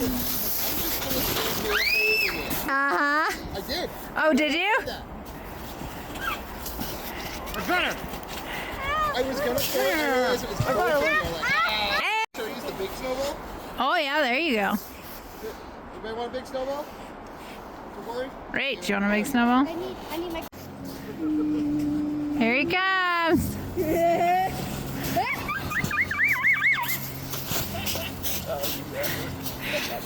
Get him!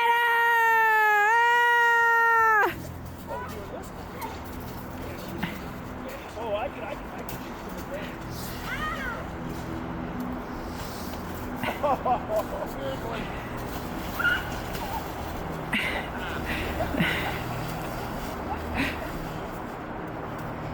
You almost got her. Where is he? Oh,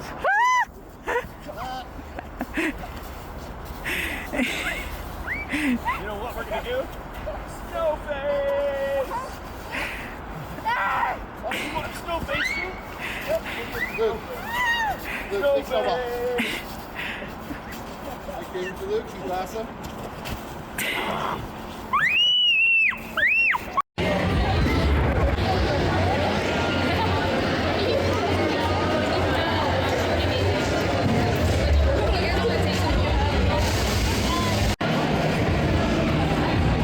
That's cool. You got your own lava lamp. I can just dump the whole thing of water. It's kind of gross, kind of stands. Do you ever seen like a big like full diaper?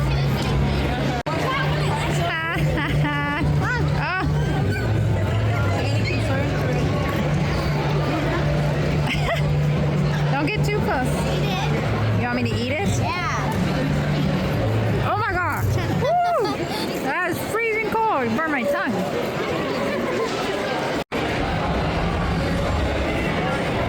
Okay, dry ice is another form of CO2.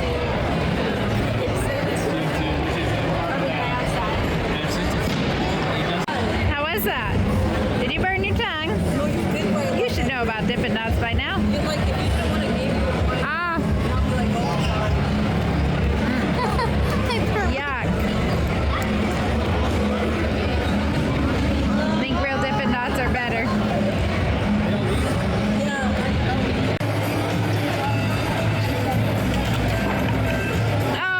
Oh, almost.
Oh, good.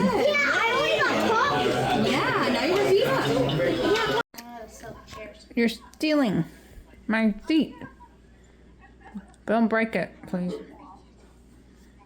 Are you excited for your first volleyball game today? Yeah, What you gonna do?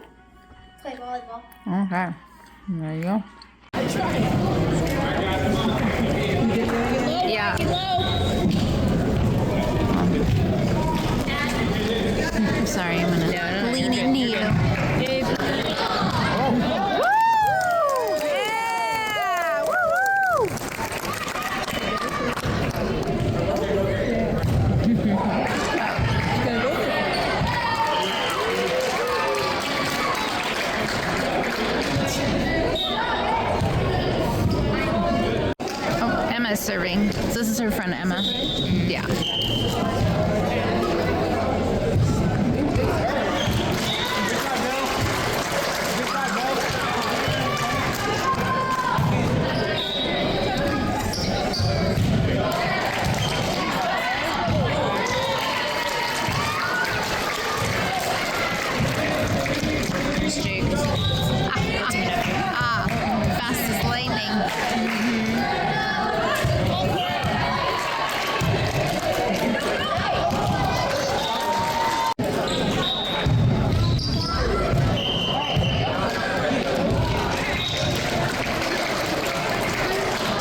I only have so many hands. No. Okay, Okay. listen. Oh, you can open them. Yeah, she. I didn't know her eyes were closed. I'm like, what's she talking about opening? This is your bottle. So what did? That's your water bottle. It's from Bella and. I can't hear anymore. It's from Pop and Bella. It's your game cup, your volleyball cup. You did good. How do you feel you did? Okay. Yeah? How was your first game? How did it feel? You had 3 games. Yeah? You did good. It was 1 game, 3 sets. Oh, You're right. and they went to 25, not 15 On the third game. on the third one. Everywhere else that plays to 15 on the third Oh, game. well, this is different. It's the same outcome, so it's okay. Yeah. Good job. Yeah, see, just show up right in. You never know who's gonna be there. Well, it's just weird.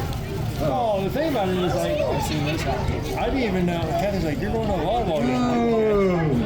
Volleyball Pop. Oh, wow, look at that. I got both of them on that. I Yeah. better first one. Well, Yours was correct. What? Somebody have a mistake. Oh, guys. The sign for Cannery Row. Our trip is about to start. Y'all ready? Rachel? Rachel? Yes, Dad, I'm ready. Lukey? Are you ready? Here we go. We're in the trees. Oh, there's the happy driver. There's the little cranky boy. Don't get your foot by the camera. And there's the girl in the back. You can barely see her. She's hiding. Whoops. She said she couldn't sleep back there, but she did. I'm proud of her. She's eating my candy. She's got my nerd clusters. Rotten. All right. On our way.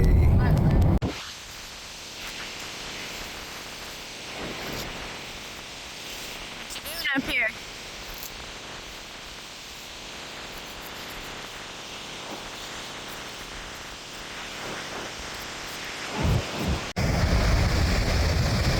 Living its best life, laying upside down.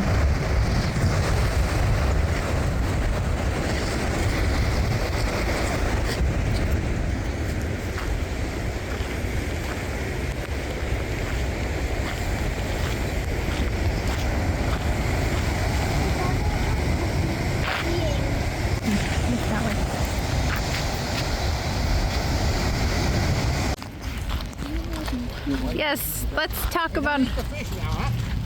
So, shall we talk about how each other walks? No?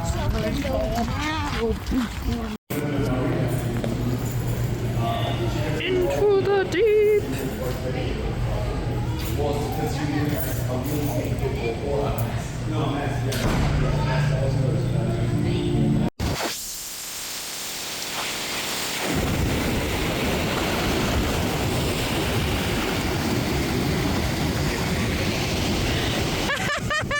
What happened? Did you almost get hit? Are you alright? Oh dear.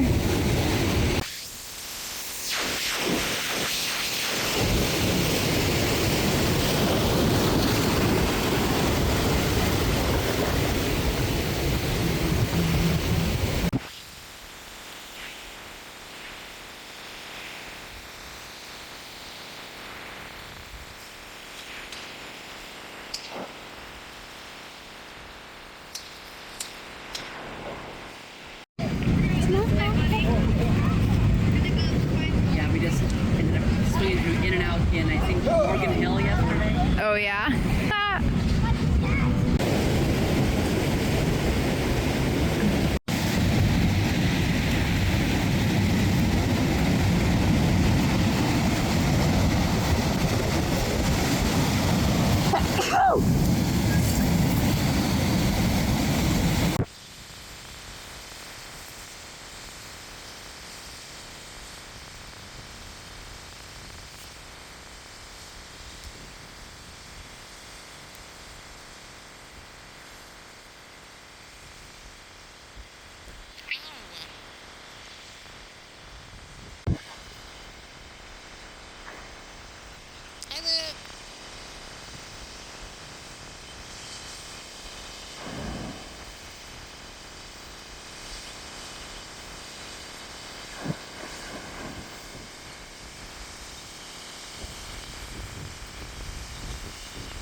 y'all waiting for? Sunset.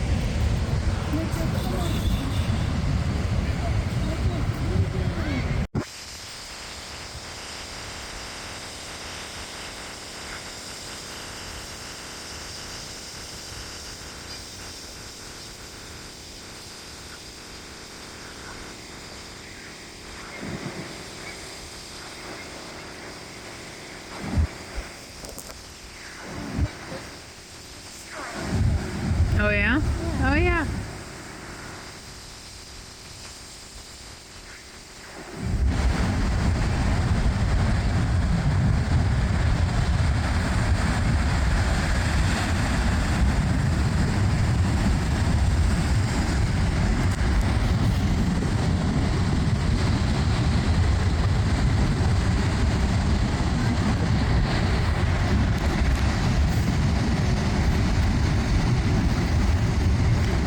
Look at that, you conquered it without your sister.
Some good pieces right over there.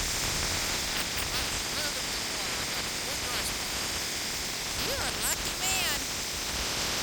man. Luke, are we at rope drop for the sea otters? Huh? Are we at rope drop for the sea otters?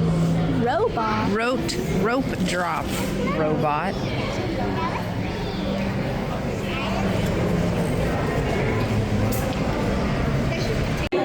Excited?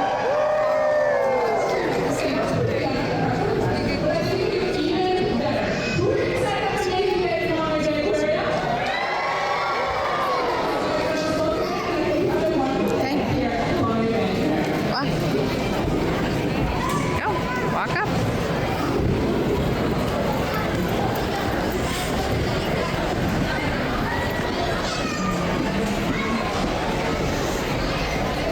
Oh, they swam away.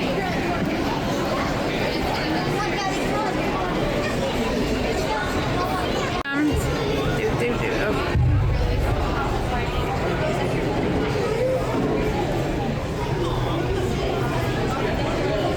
Luke, did you bonk your head? No.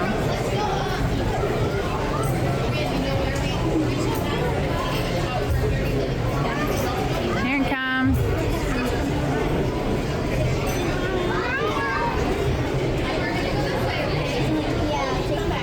Oh, there it goes. Look, watch.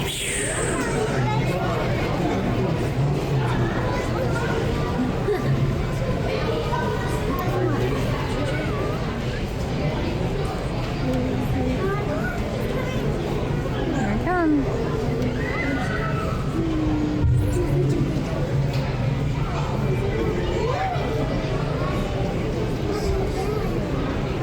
Luke, it swam right by you. Were you paying any attention?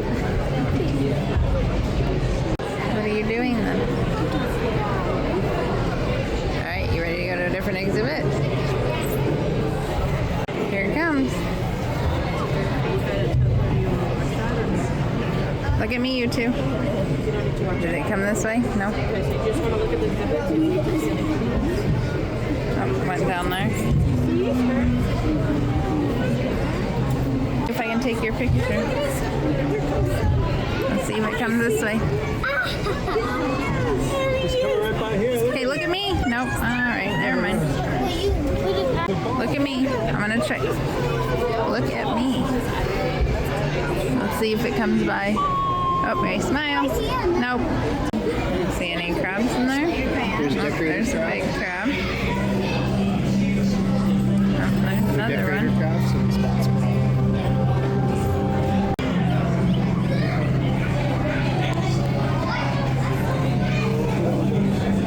Smile or have a grumpy look.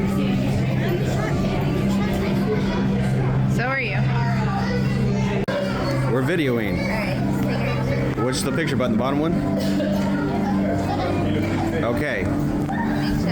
Turn off the video. Yeah. Find anything cool? Okay. There's a shark. She can't dance over in the little.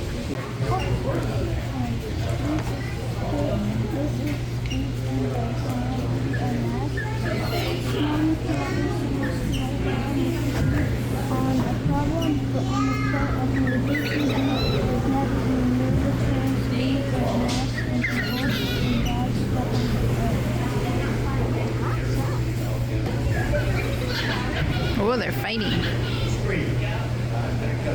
Never brought up that way. Should we go pick up? They're colorful.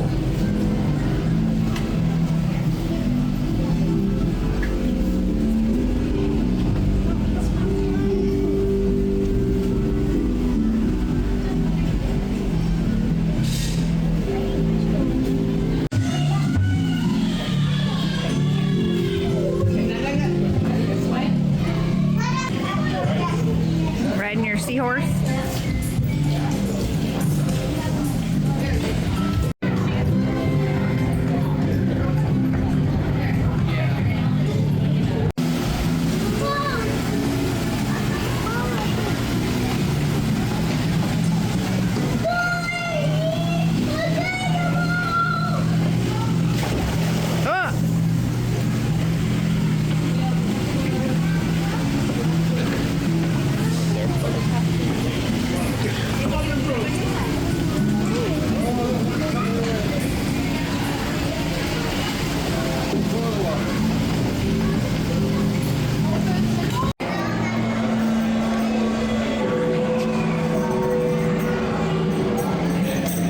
Have you acted out on the count of 3? 1, 2, 3, and go. A bird. What are you? Penguin. Yeah. Oh, hey, good job, Dad. A bird. Bird. Nice. Rabbit. What were you?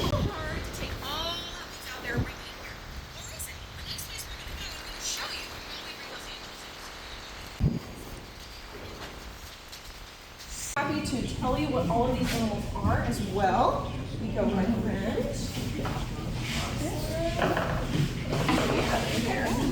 Awesome. Do you want to take this one? Let me see what you got. All right. Now, where do you think Oh, these you get to animals start. would go? Thank you. In the exhibit. Feel free to just put them up there for me. All right. Where does it go? Ooh, looks like we've got a leopard shark. We've got a giant sea bass. We've got a skate. An angel shark. Flounder. Ooh! 7-gill shark. What you got? A bat ray. Oh, so cool. And a sturgeon. Oh my goodness. Okay, now you gotta say cheese to all the people holding. Smile. That is so Oh, Steven. Happens all the time. Now, what do you think your animal acted out with your animal? So, ooh, some swimming action. I like it. I like that some of them you put down on the bottom, some of them you put up on the top. Because obviously, not every animal is going to live in the same space in the ocean, right? Some of them live up towards the surface, some of them live down in the deep, and some of them live in the middle, what we call the water column, which is just the water itself, where there really isn't anything else going on. So that is pretty darn cool. Does anyone have any questions about their animal?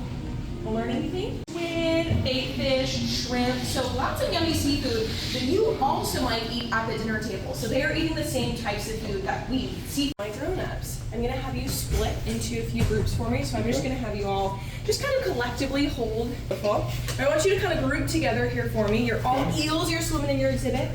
You are gonna train your grown-ups for me, okay? So I'm going to pass out some food to each of you. Thank you. So delicious. These are little teeny tiny bites of food for our lovely eels. Now I want you to hold out your food in front of it for me, perfect, and then put it together, all in one magic wand, perfect. Now my grown-ups, what I want you to do is I want you to come and try to grab your food. Ready? 3, 2, 1, go. Oh my goodness. Oh, it's a little overwhelming, right? We've got all these eels trying to get it. This one can't even get its food. It's a lot, right? Okay, grown-ups, I'm gonna have you step back for me. It's a little chaotic, right? Especially as their trainer, you wanna make sure that they all get fed equally, right? Well now, what we're gonna do is I'm gonna add in these specific elements. So I'm gonna have you put your eel through here for me. Thank you. Put your eel through here for me. Thank you so much. Perfect. Put your eel through here for me. Amazing. Now, I'm gonna have you stay in your little tubes. Now, kiddos, what I'm gonna have you do is I'm gonna have you step up and feed an eel in a tube. Ready? 3, 2, 1, and go. Oh, so much easier, right? Then every eel gets their food. Oh my goodness, and look how much happier the eels are in their little homes. Great job, y'all. I'm gonna have you step back for me. Amazing. So that is actually what we do in real life with our eels, because we learned if we go to feed all of the eels at once in their home, it's gonna be really overwhelming, right? They're all gonna go after the same food and they probably all won't get fed in equal ways. But when we guide them into their little tubes here, they have that sense of positive reinforcement, meaning that we reward them with that food when they enter this tube, so they associate that tube with, oh, I'm gonna get fed and I'm going to get fed well. So this is actually a training technique that we use. And so they're trained to go in a specific tube with a specific color. I know, our animals in general are super smart. Thank you. So yes, that is actually something that we can train animals to do. You also may have noticed when we were looking at the Monterey Bay Habitats exhibit, there was a diver that was hanging out with the giant sea bass. They had targets in their hand, and our giant sea bass are trained to go over to a specific target so that we can train them and we can study them. So thank you so much. So some of them are target fed, which is like where they go over to a target. With our sharks, they're targeted fed, which sounds the same, but it's where we put like a salmon fillet on the edge of a pole and we'll guide it to the sharks. So our sharks are a little bit more intentional with how we feed them, but there's some animals that are just filter feeders or they're just broadcast feeders where we throw it over the exhibit and they just come and grab it. So we really cater our feeding methods to our different animals to make sure that everybody gets fed well. So yeah. I have a question that my son was wondering. Oh, yeah. That may or may not be for group. Sure. Do any of the sharks or any of the predatory fish eat any of the other fish in the aquariums? That is a really great question. That's a super good question. So do the big fish eat the little fish? Well, we have a saying called low predation, not no predation. So predation is one fish eating another, being a predator of another. Well, we feed our animals in very specific orders on specific days in the hopes that they'll be filled to the gills and won't feel the need to munch on their neighbors. So you see, like with our training of the giant sea bass or shark feeding, but every once in a while the circle of life does occur because it's a natural habitat. The animals that you're seeing and how they interact is kind of what you'd see out in the wild as well. And so we do see it happen sometimes, but it's not as often as you would see out in the wild because they have that guaranteed food source versus if you like work to feed them, then obviously they would probably go after each other. But because we feed them and we're very intentional with how we feed them, then it's less common than you would see. Yeah, that's okay for short. And this is where we have a team of people that are caring for the animals to make sure that they stay healthy because they also need to sometimes get medications or need to get checkups like we do at the doctor as well. So we're gonna head in front of this room right here. We're just gonna line up along the wall for me. And if you peek inside this room, does it look kind of similar to a doctor's office? Maybe a little bit. There's what similarities do you see to what you'd see at the doctor? Here, let's go down this way. See anything? Yes. Well, there's always a sink. Yes, there's always a sink. You always need water. You need to be sure to wash your hands. Anyone notice anything else? Yeah.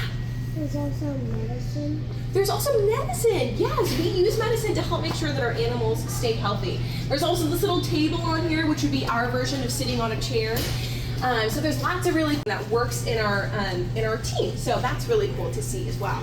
Now the reason why we are here is because we are going to perform some exams on some of our animals here, namely our lovely sea otters and our lovely penguins that we have here. So I do only have 4 stuffies, so I want us to share and pass around, okay? So we're gonna start looking at their eyes, their coats, their flippers, their paws. But of course, as doctors, we need certain instruments or devices to help us do that. So I'm also going to pass around these cool things. So this is what we do typically when we're listening to your heart. Awesome. Okay, so those are gonna help us listen to the heartbeat and the breathing of the animals.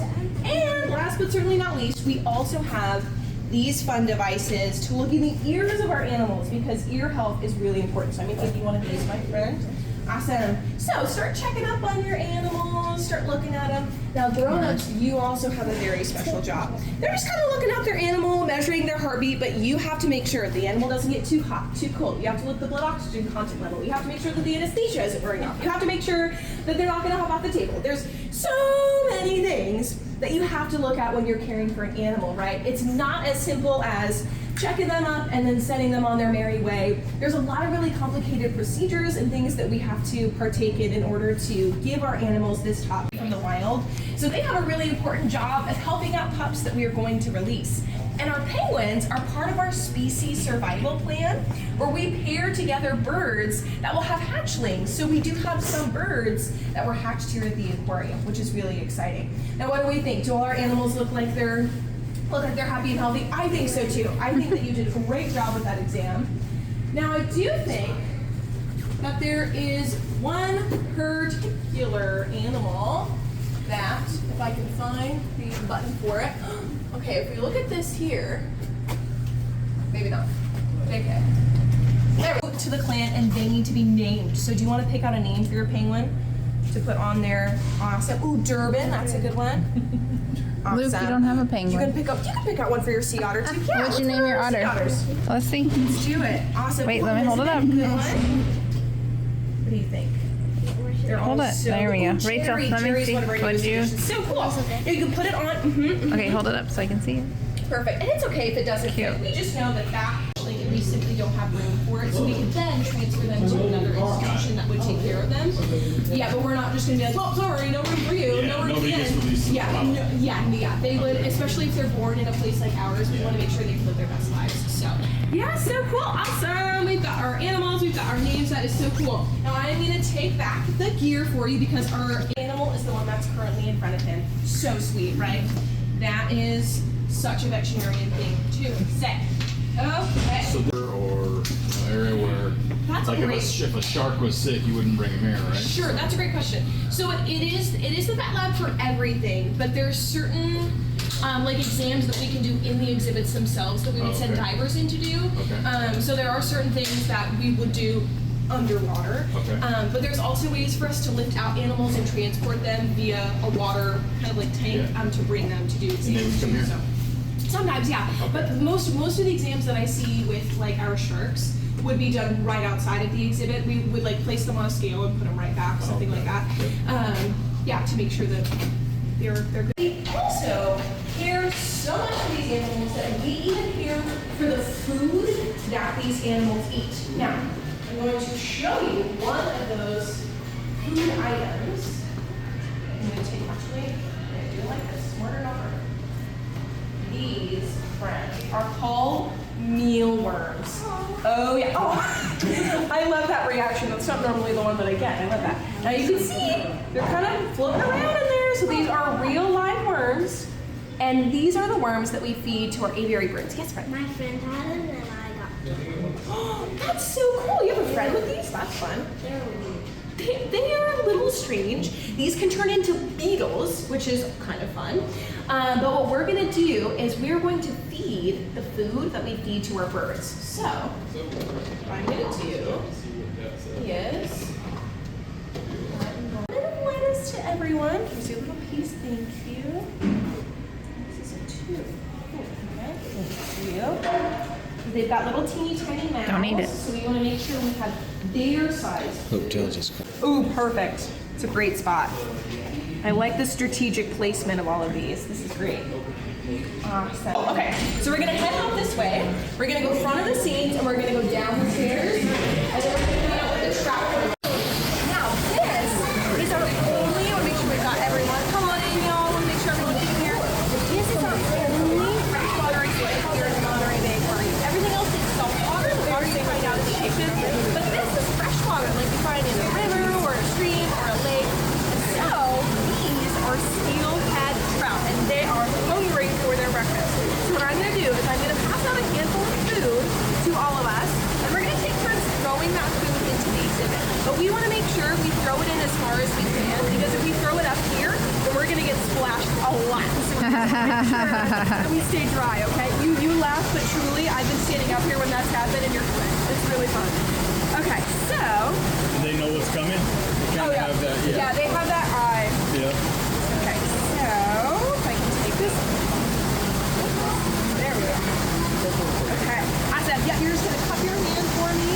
Awesome. I'm gonna hand out a little bit of food to everyone. Just make sure you cup your hand so you don't fall through. Thank you. Awesome. Okay, that falls. Awesome. Perfect. Just cup them. Good job. All right, my grown-ups, did you also like some? Perfect. Here you go. Sure. My grown-ups, did you like any? Yeah, why not? We got plenty.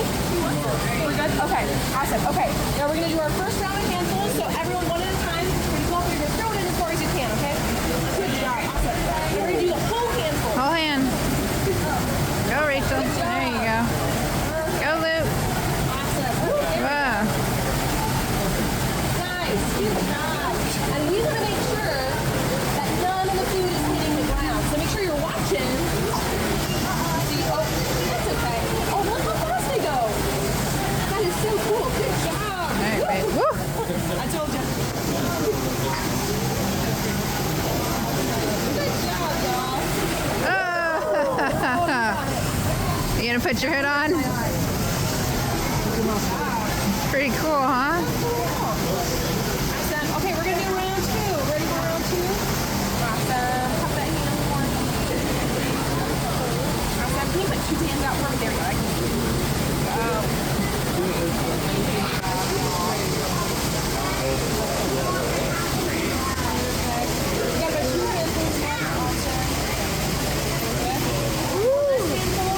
I'm good. Are you having this one?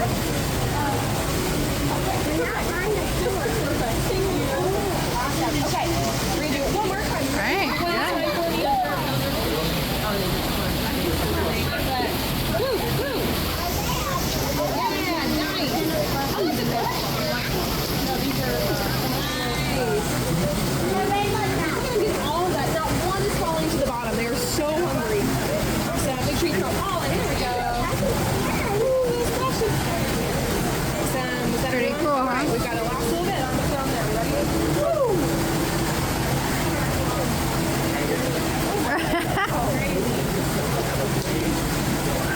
I think we did a really great job. Casey, our Aquarius, is the one who assigned us to do this. So she's going to be really happy that all of these fish felt this. So cool. Awesome. Thank you all so much for your help with that. Does anyone have any questions about the trout before we go to our last stop? No, we're good. Next to an ocean, right? But everyone has water nearby them. It could be in a lake, a river, a stream. It could be the water that's running under the concrete in your neighborhood. And so that's really good reminder that all of this water is really connected to the ocean. So all of the efforts that we make to keep our water clean, to clean trash out of the gutters that leads into those other streams, that's really important work that we can be doing to care for the animals in our homes. Because animal care doesn't just stop here in the aquarium. It extends to where we're from and the animals that we have in our homes. And so, to help you all do that, I have a special gift for you. Dun, dun, dun. These are aquarium animal care team specialist journals that you can use to make observations about the animals in your Oh, that's cool, huh? It's a cute little journal. We've got some stickers in there, and what we want you to do is we want you to write in here anything that you want about animals, and then you can bring it back here to the aquarium, and then we want to hear about what you've been learning about animals, what you've been observing, and then we'll share in that joy with all of you. So I'm going to pass it out. Lists, awesome. Thank you so much. Pretty cool, huh? Let me see. Hold it up. Luke, look at me. Hold yours up. Cute. I like this, so I'll put it on the other one. Yeah.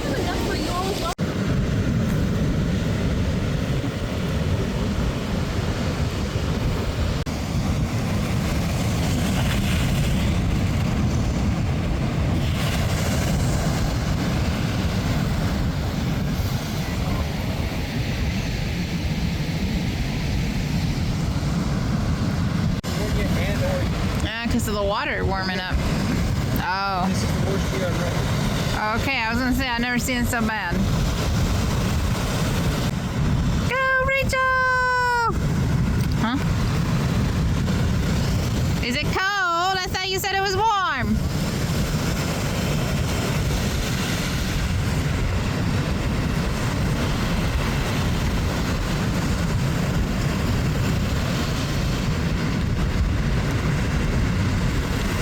That didn't last long.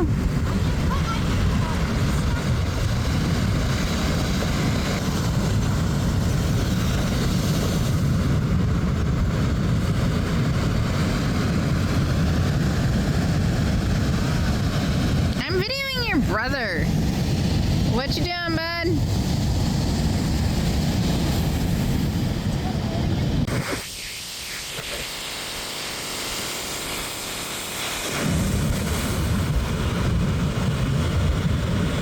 All up and down Oregon and California.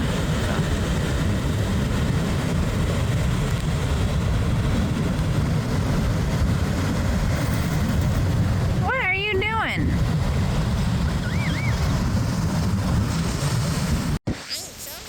What? I didn't see it. Aw, be nice to it.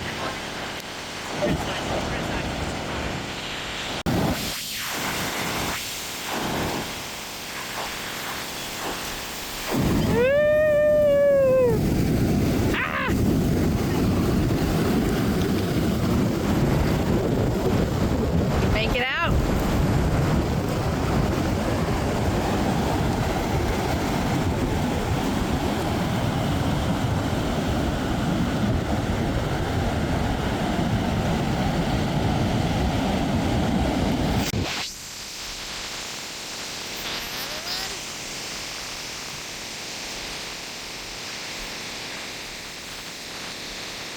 And any more?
Rach, do not flip over.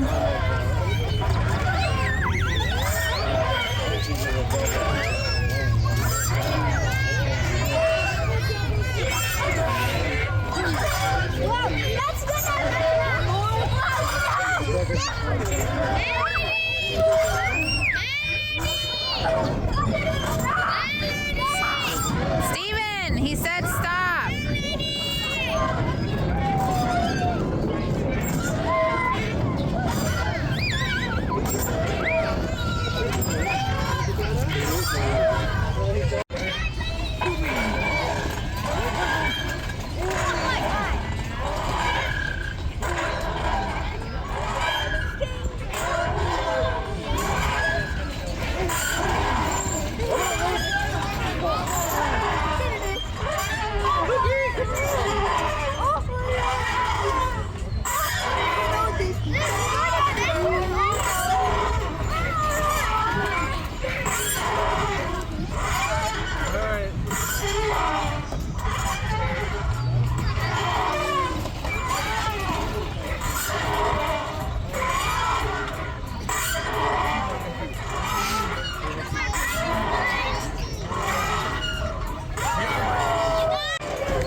Poor old lady. I know my knee. Oh, you old lady.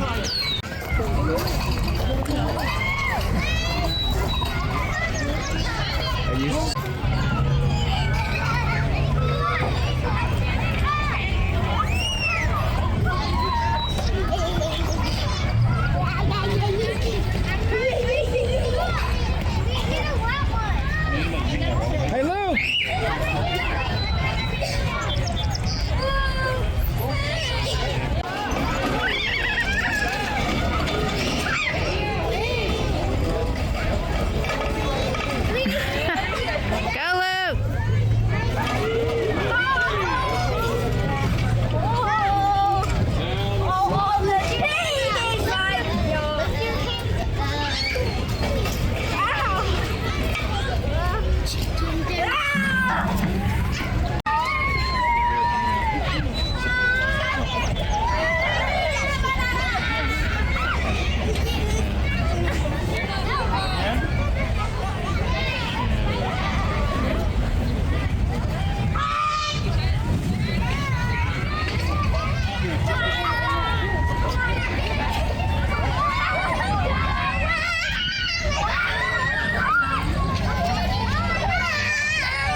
Oh, now he gets out. I shoot a video of him sitting. About gave me a heart attack hanging off there.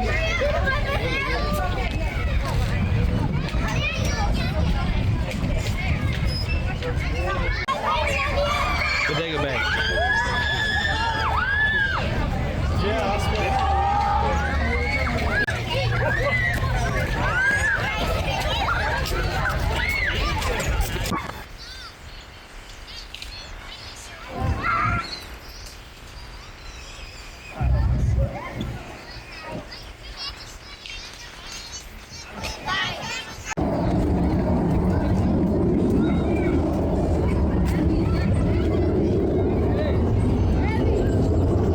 You following us? Following us through the maze?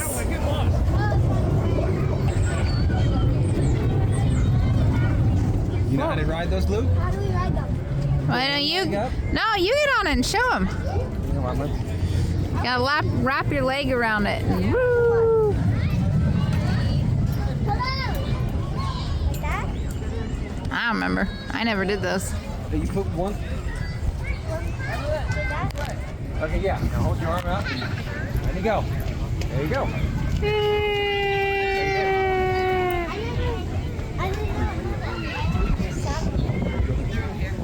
We're gonna go down that slide.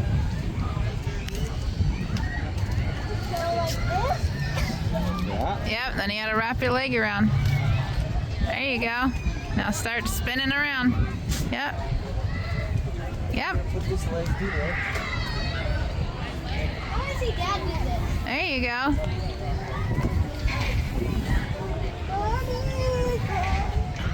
Buddy, you hold it. It's fine. He's making it down. Got it. Rage, don't kick your brother in the head. Got it. Real well. Oh! I told you. He walked right into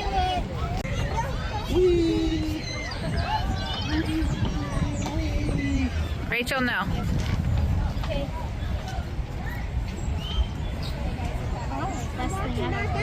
What, Ben? They They made the maze a little bit too easy. You mean you can walk right out the maze?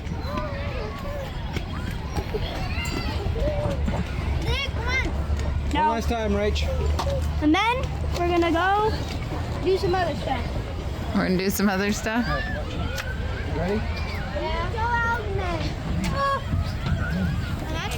You coming? Got the jacket on. Up here. Mom. You do it again? Hi. Coming? Really quick, really quick.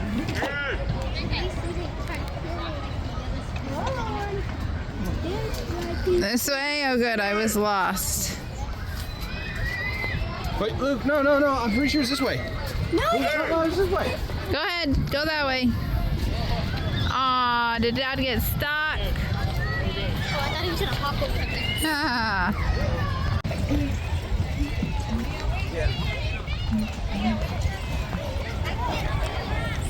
Luke, still a little too short. There you go. This weird, like jellyfish. Wash the shorts and all the things. Yeah, they need to.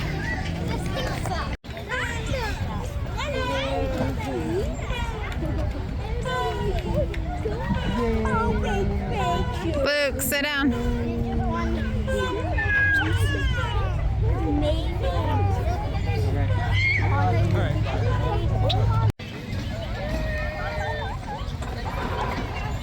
What did I say your legs do?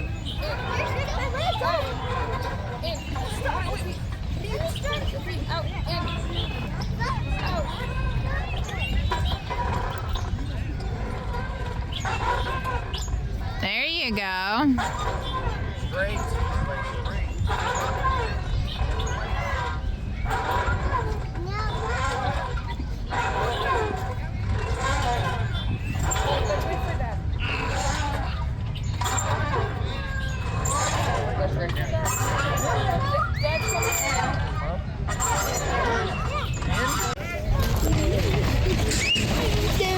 Oh, hello. Having fun up there? Or are you stuck? Having fun?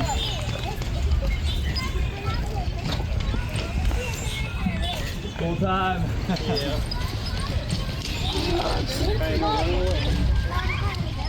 Go on, fun.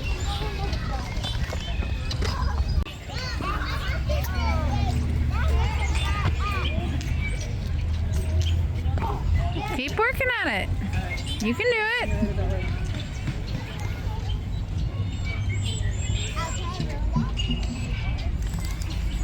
There you go.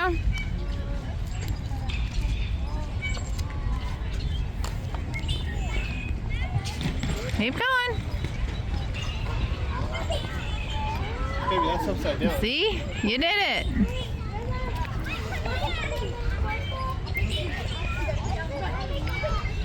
That's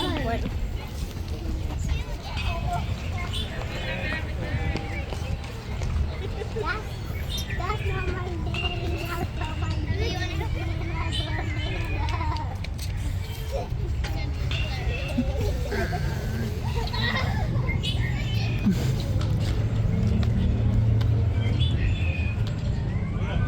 Really? You think that's a good idea?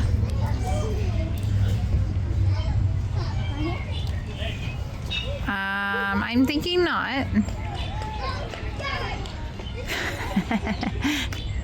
Just gonna hug a wall.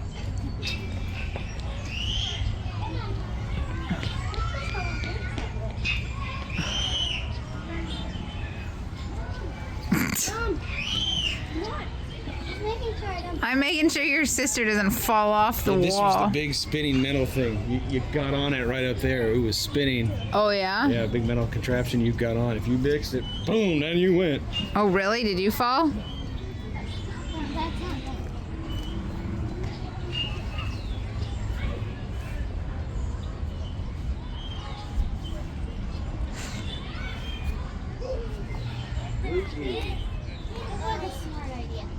No. Yeah, was not your actual plan. Actually, it kind of was. Whoop, down he goes. Mom. Yes, Come Luke. back here. Okay. Where'd you go? Oh, there you are. These ones are more of a challenge. Okay. I don't know. You want a challenge? Try this one.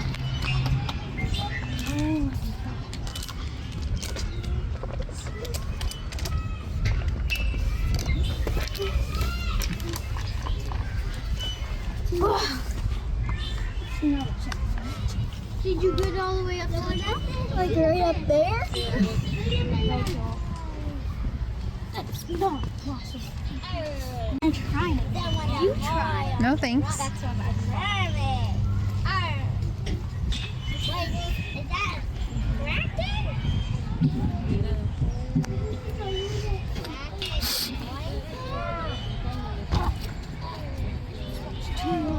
Try again.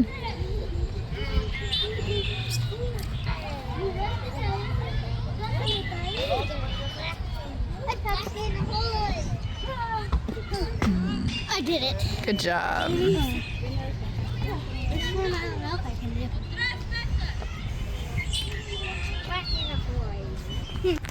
First one.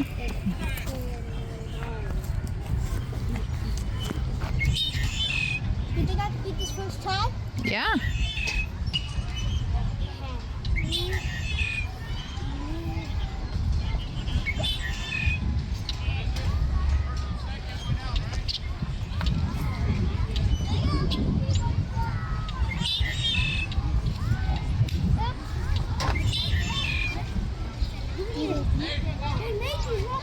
Hey, yeah, it's supposed to be a challenge. You gotta keep trying.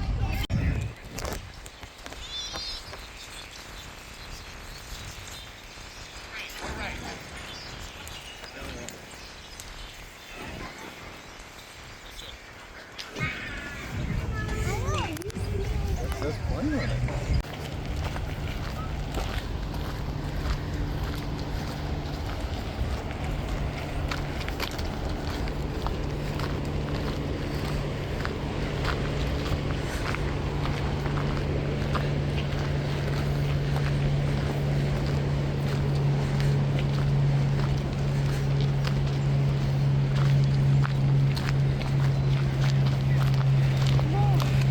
Yeah.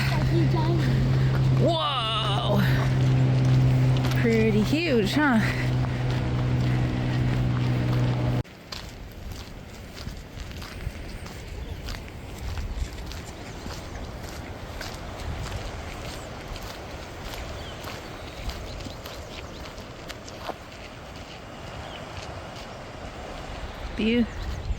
Man, we got lucky. It's a beautiful day, huh? It's a log. Dad had me film a log. Wow, babe. There's the sea lion, aka a log. Are you sure it's not a log? He's like, yes, I'm sure it's not a log. Well, you were right. He was wrong.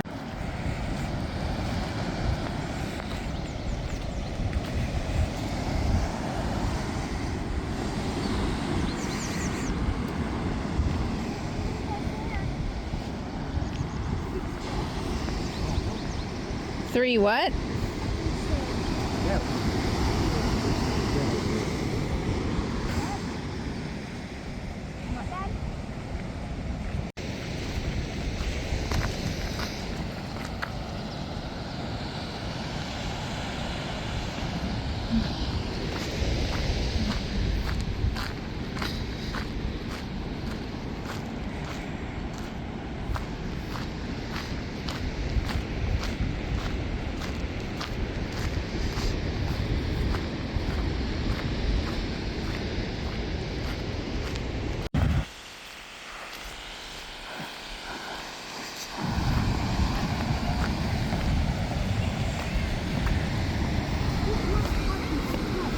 We're only gonna be here a few minutes. Jeez Louise, Grumpo. This is not even a beach. Then sit down.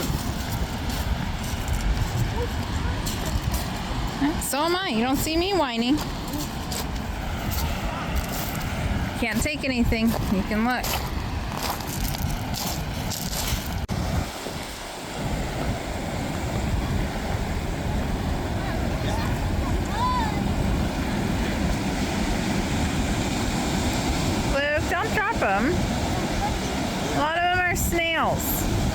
gotta find the ones that are moving to know if they're a crab or a snail.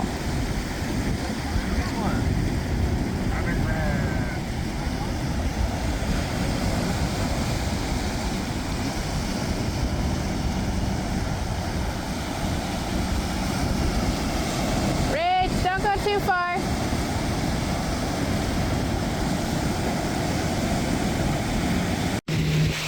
Find one of these?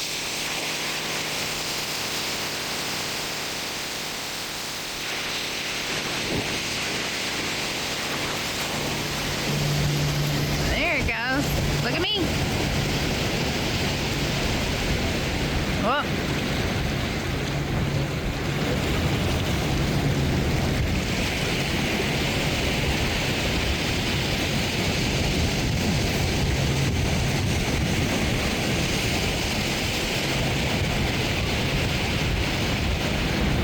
Gotta stay still.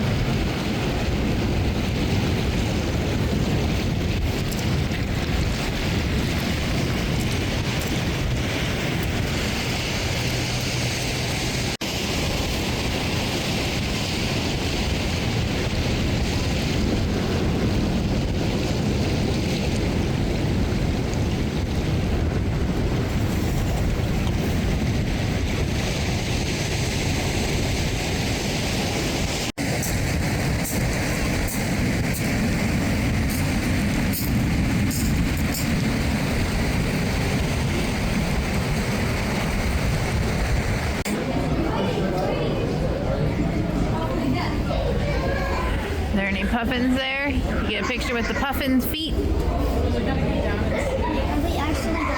They're swimming, yeah. Luke, are you in the tank? No. Look, the bird's gonna poop on you. Here he goes, he's like, ready to poop on you. That one's only got 1 foot. Right there.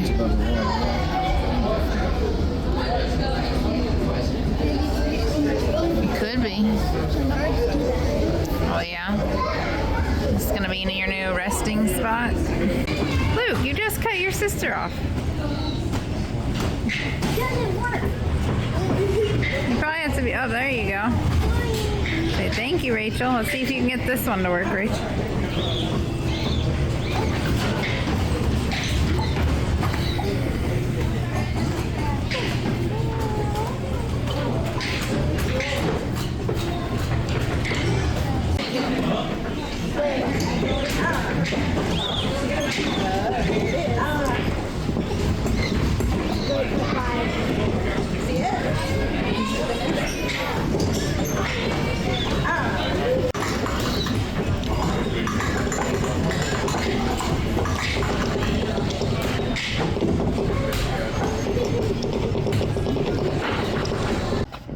Saw you almost fall in the water once.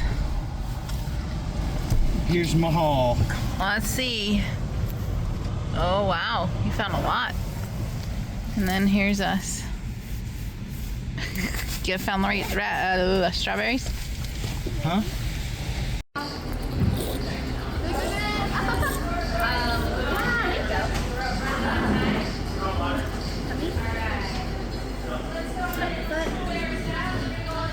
Arm out. Go.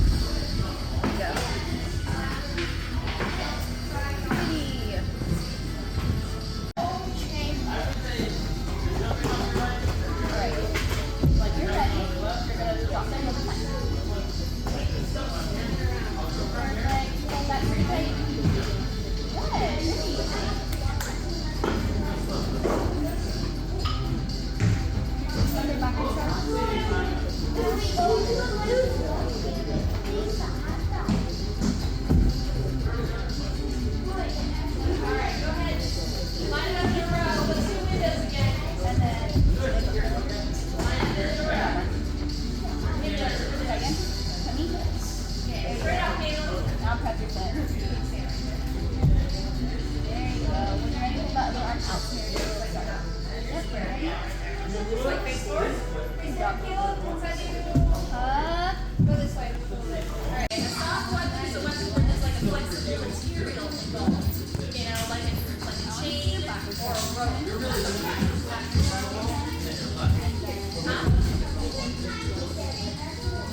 straight sword is classified under a hard weapon because it's a sword. Okay. But that's a good point. You're talking about because it's a spring steel, it's a Western steel. But when it comes to soft weapons, where it's just like a different way of holding and using the weapon. So remember I was talking about How many like steps? you're holding it tight right here. A passive grip is where you've got your fingers kind of off a little bit. Well, with nunchucks, it's Hold that in front of you and try and super grip slow and with control a it. passive wrist. Let it slide Okay, into so my this. wrist is loose. So, okay. Go good. Alright, so nice strong stance. Okay, go through, catch. Bend those knees. We're gonna catch your center line, go to the big. Yeah, there you go. Spin forward. Forward, not backwards. Okay. You don't hold those arms on your side. Bring the gonna go underneath your armpit, and then you're gonna cross over that line. So that's what it looks like. There you go.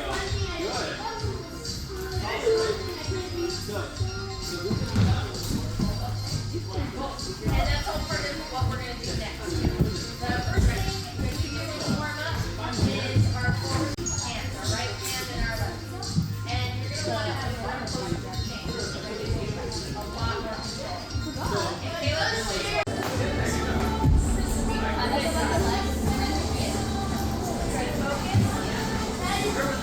Oh, I said my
Okay. Do we want to start with your one? How do you, No, because some of them are, it says right on the box what they are. What's the history? What's the history of this stuff? Well, this is an RCA receiver that probably designed in the 1940s or earlier, but I don't think 1940s is about it. And this is the time when transistors were made what was called point contact.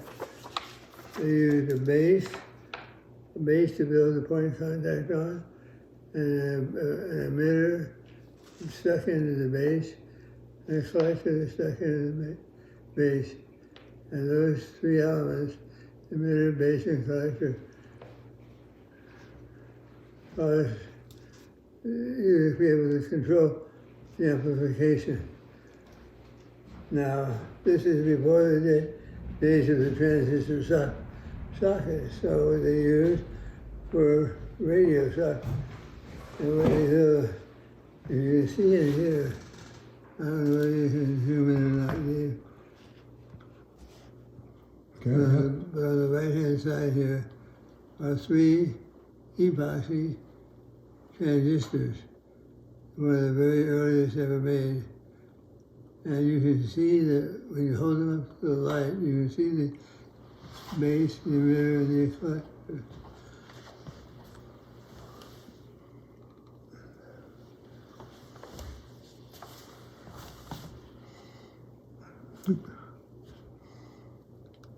And there's the base emitter and the collector, right? Mm-hmm. Those pretty golden things. So where'd you get that from? Do you remember? Yes, the Navy chief. Navy chief gave it to you? I used to go to training union, and now I meet it every Thursday night. And Huckabee was his name, and he took care of me with Navy development and Navy thing that they no longer wanted anymore. And we passed them on to me. That's how some of the early stuff in the garage. It was always interesting to me that this is a super heterodyne receiver made out of transistors and other things. There's a crystal in here to control the frequency.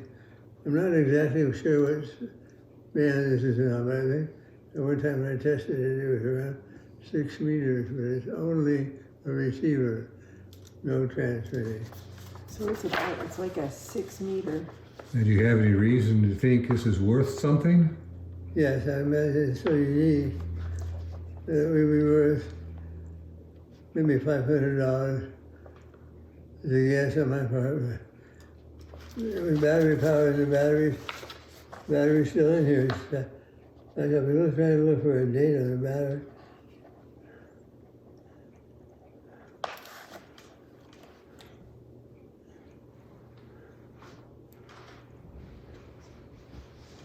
And he can see those little teeny numbers. Yeah, I told you, he doesn't wear glasses, I do. I got my glasses and the magnifying glass and yeah. The number is 6090 N SF. Well, it was made in San Francisco. Okay. Wow. Cool. So that's a top piece of my museum, was always this. And the fact that it has, and I have another box full of, in the box, transistors that are developed about that same period. So you might want to put those in here too. Yeah, there's room. We can rearrange and. So why don't you help him put that back together? Yeah. Want me to put that back in? Yeah. Okay, let's see. What else did I have? Okay, and there's a whole lot of things that look like this. Those are early transistors. Okay. Power, they were what we call, they're more powerful than the little heavy type transistors. They're less powerful than the big studio solid state. I called them jellyfish. Are they power transistors? The power transistors. And those ought to be all been put together. How many are there? Are there just the two big ones? Oh no, there's 1, 2, there's a whole bunch of them all over the place. They come and go. Let's try. Let's try. Okay, what's this? Well, but just document as we get each thing. I will. I can pick those out later. If you will go, we can go back and forth. That is a photodiode. I use this all the time to experiment with light. It takes light input and generates electricity output. It's a miniature solar cell. It's a miniature solar cell. Oh, number 15. That's on your roof. It's a. But it's only one cell. Oh, it's a miniature solar cell? Is that what you said? It's a photo cell. Photodiode. Okay. Photodiode. I couldn't figure out where I pulled it out of. I should have looked first. And this is a working piece. Every time you need to take a light flash, it has no resolution because it's only one large diode, but it has capability of sensing light and recording it on a scope. Oh, so it's okay. So it goes on a scope. You know, or a voltmeter or whatever you got. It goes on some. Okay. Okay. Anything in here that's really very exciting for you? I can't get this in. How did I get it out? Stand up. There you go. Yeah, that little box full of stuff. That's what I just put. A box full of stuff. Well, This is some stuff.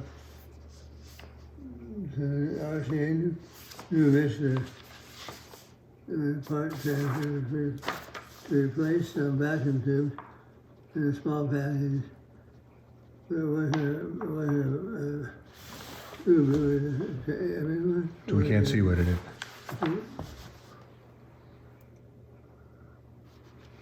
It's called the New Vista. A new mister? New Vista. N-U-V-I-S-T. Oh, V-E-R. And in an attempt to make people think of it as being transistorized when it was still vacuum tube.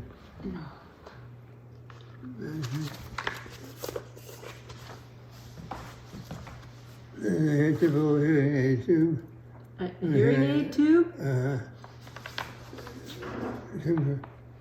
Yeah, that's when you open another socket for transistor.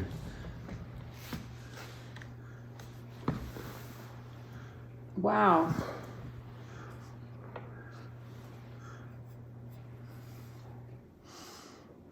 A hearing aid tube. So that got plugged in some kind of socket, right? Because I see no solder. They had plugged in the same as the sockets in the RCA receiver. Oh, okay. And that's what you used to do whenever you put the RCA vacuum, transistor. Here's some kind of a, I don't know what it is, I think it's a microwave tube.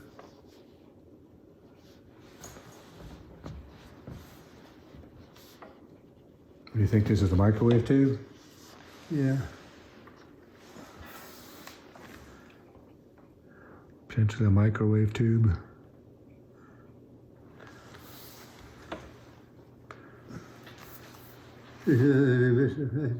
Oh, I got that. It's a. Yeah, please. Is that the same thing as the other one? Uh-huh. The other one for trials. This is your TEP trials, diamond trials.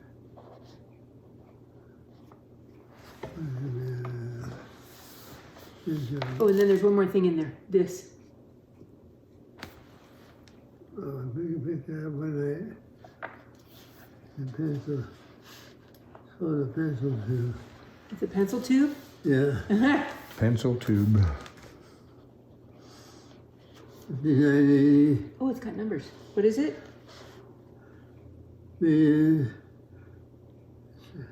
I can look later with And my. what is this thing? It's a pencil tube. What's a pencil tube mean? Probably part of a microwave, small microwave receiver. I'm not sure what that is.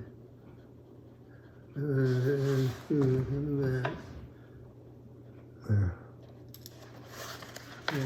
Yeah, I can get that. I didn't look at those. I went, oh, look at that. And then let's see, where is that number 20? Is that an old radio tube right there?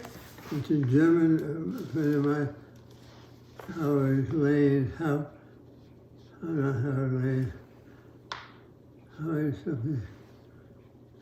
That came out of a German tank in World War II. He wanted me to have it. Wow. German tank? World War II. Don't think of tubes in a tank.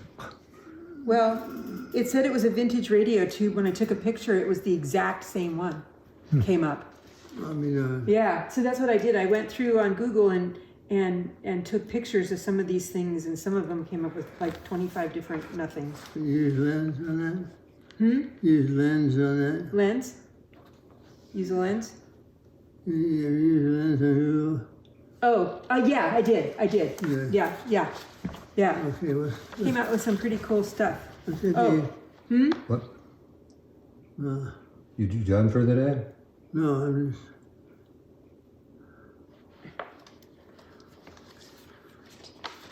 I believe our...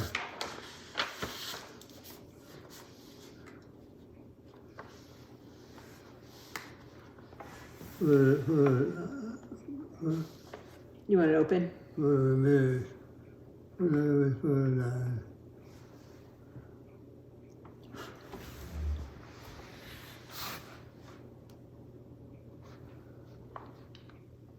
I would say the part number on it you can look up. They're earrings. Okay, there's a part number. Part number. No, I was right the first time. Oh. The light comes out of that. So it's a photo emitter. Photo emitter? Mm-hmm. What's its little friend? It's got a little friend. Mm-hmm. Is that gold or is it bronze? What is that made out of? Do you know? Gold plated. Gold plated, okay. I was trying to figure out if some of them were brass or gold plated or what exactly they were. The silver one is one we're trying to figure out. I'll take it out later and take a picture and see if it'll tell me something. Yeah, and then those are light emitting diodes. There's two of them. That was the time I went to Westcom, the electronics store in San Francisco. Oh, those are pretty cool. And everything was red. Everything was red. Oh yeah, of course, They right? just developed the red LED. And later then came the green LED. And then I made the blue one. And then red, green, blue, right? Yep. Mm-hmm. What is NLF 150M? It's a thyristor. It's a thyristor. Power thyristor.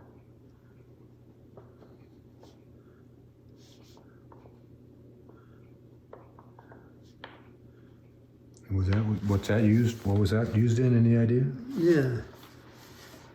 When you had a non-triggered, it was just a diode. When you wanted to turn something on with high power, you trigger it with this lead, trigger something in here to turn this whole switch on. Turn it on. The high power switch. That's pretty big cable. Huh. Yeah, it's got all kinds of little. I recognize that thing. Screwed down to something. When you see a cable that size, powerful. It's going somewhere, huh? Yeah. Okay, what else do you see in there that you want to talk about today? Lay Do we down. take a break for now? Why do we take a break? You want to quit for the day? Well, or up to you. the other things that really interested me were the little pink block and the little. Okay, let's just do a few more things and then we'll quit. Because we're almost finished. There's a pink block. Yeah, that's a piece of the big noble laser glass. Oh, cool! And it has some stuff written on it. Yes, neodymium impurities in it by 10. 2G2, 2G7. Would that be what it says? Could be. Okay, it looks like a G. And then that one says PES 001 13693. What's that? It's yeah, right? You can't see it. Are they both glass clear. from the laser? Oh, that's a prism. A prism? Okay. Where did it come from? My class, full class, I think. Ah, the one you taught? Mm-hmm. Cool. About these power transistors. Those are all. Anytime you see two wires coming out and the selector is a triode. And this is two? This one too? No, that's got 40 coming out. So that's. Oh. It could be a triode. Anyway, they're all power transistors. Those are all power transistors. Okay. Oh, and what is this? And then I'll let you rest so that you can eat your salmon if I can get it. I can't reach it. That little piece of silver. Oh. What is? Do you know what it is? I don't need to take it out. What is it? It's a crystal from a crystal set. Oh, okay. You need a cat whisker to scratch it. You gotta find a hot spot.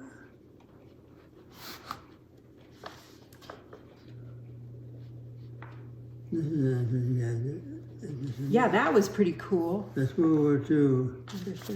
It's a GE thermocouple heating element, A form 7. It's from World War II? Mm-hmm. Yeah. Yeah, that was pretty cool. Yeah, it took current going. line to an antenna. Oh, for an inline antenna? Mm-hmm. And what it did was it heated it up, and heated up a thermocouple, and made the meter sensitive to current rather than voltage. This is an old record, needle from a record player. Oh, record player. That's what it is. Okay. That's number 33. But remember, we got lots of A's, B's, and C's. There's like almost 40 things in there. These are something when I first started as a lab in 1950. Oh, that's from when you were first at the lab? That's when I went for a house from Christian Nolan. He was an engineer, graduated from Berkeley. He taught me everything I knew about diodes and current flow. So there's one diode there called M300. That was the first one developed. And there's an A750. Two of those.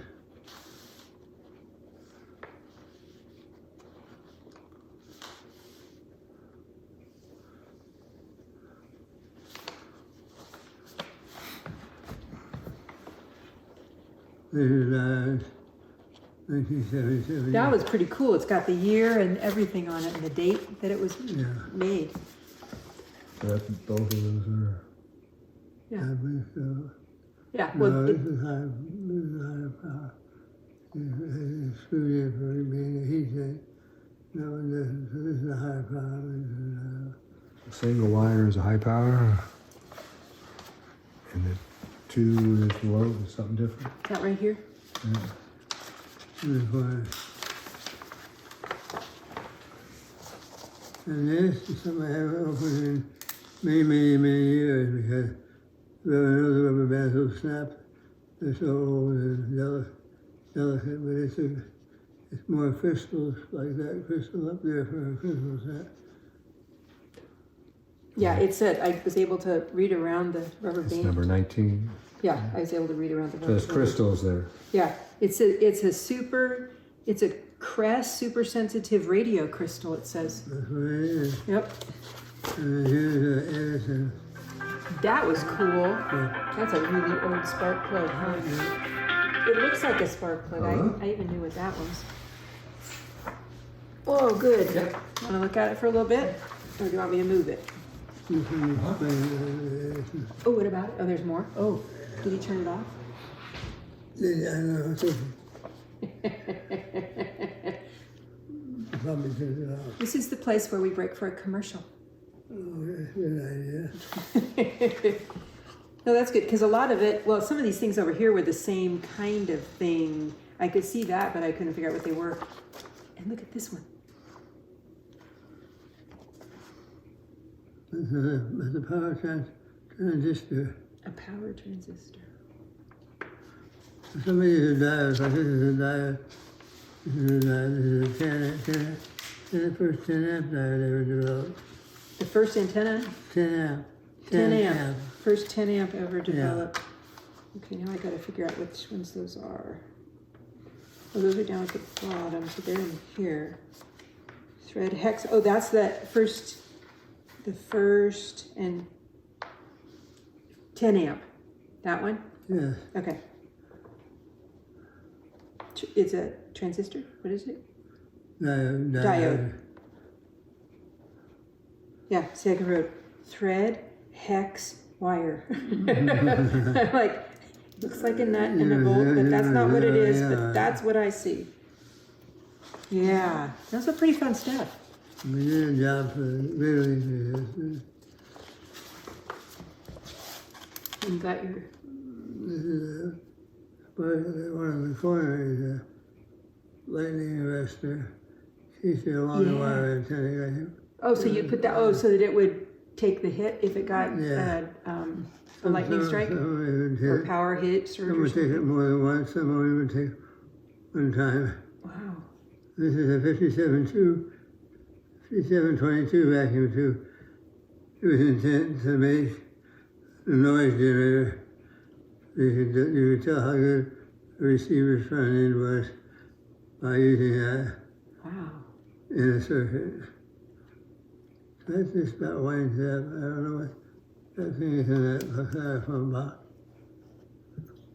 It is a Motorola. It's number 3. It's a Motorola. Please hold. Semiconductors. It's from them, whatever it is. Motorola made it. And then you got some Sylvania, and you got some other Motorola stuff, and the RCA. And some brands that are still around doing. It's a nice box. I don't know if you can find any information on that. Yeah, well, let's see what it said. It's an Ovaneg threshold switch, energy conversion devices. It's it, yeah. So I'll see if I can Google that and find out some stuff.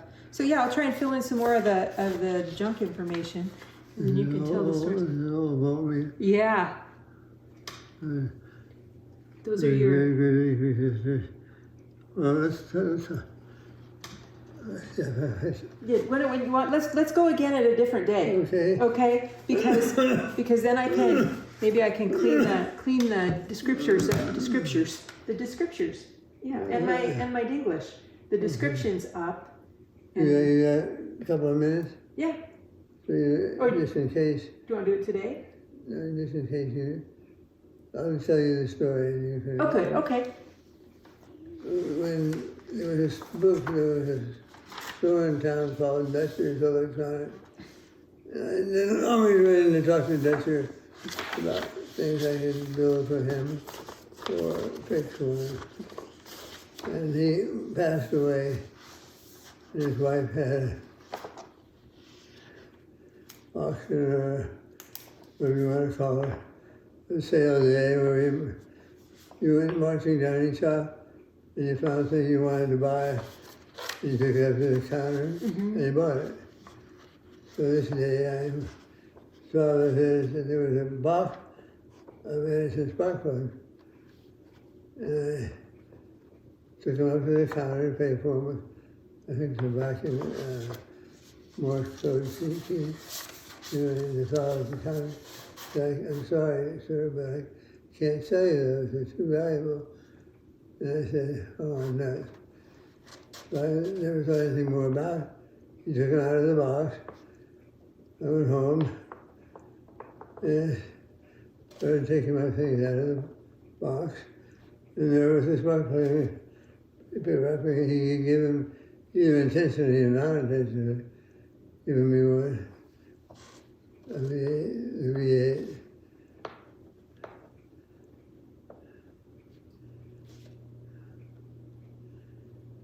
So I don't know. But I think he left one in the bottom, one in there for me. He gave you one. He did, because why would they were other ones that were in a box, right? Yeah. So he wouldn't have he had to have taken it out of the box and put it in your bag. That was sweet. That's what I like. So they could make some money on the rest of it, but he gave it. So you helped this man? What was the name of the store? Duchess. Judson? Duchess. D-U-T-C.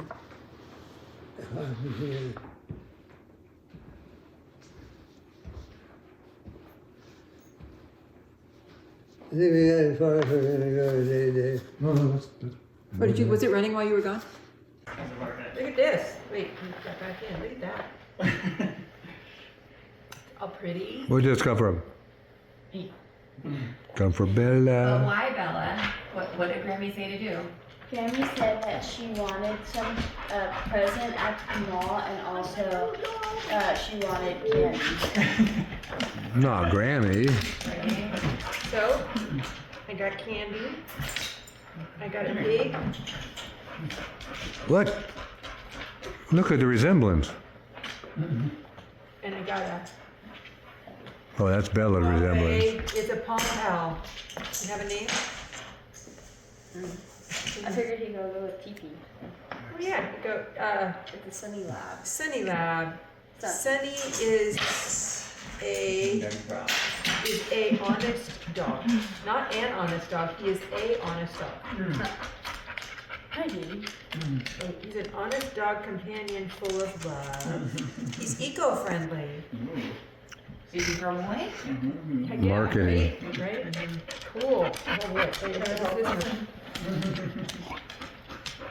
I got Bordeaux. Right, Bordeaux is. I've got egg Bordeaux and other egg Bordeaux and Flat Bordeaux. another box of allergen information.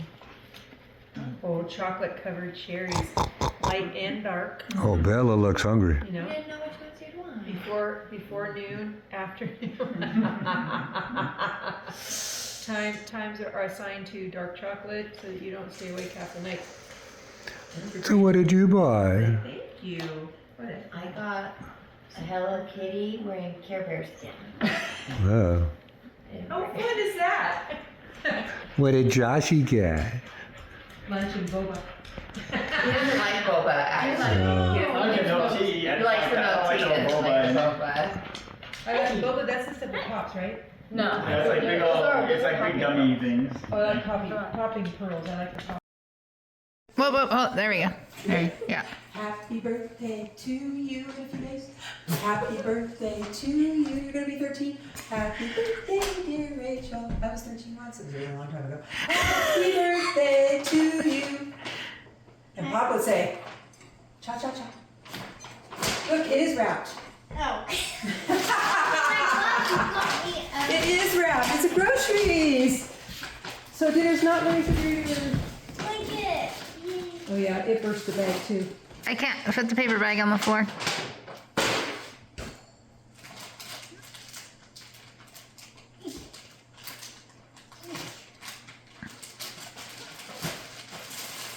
Grammy can stuff anything in his Ziploc bag. It just won't come out. Oh. I forgot what it looked like.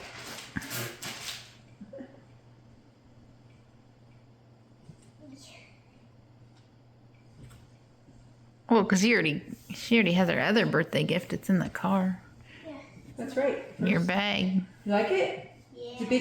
What are you doing? No breaking the barrier yet. Wait. Hey, slow down. Hold on. I can't walk. I'm gonna trip. Oh my God. Slow Then down. turn around. Well, I'm trying to video you. Give them.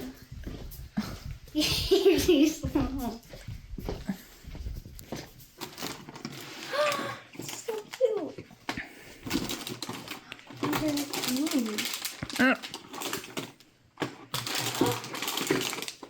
Yummy. What's these things?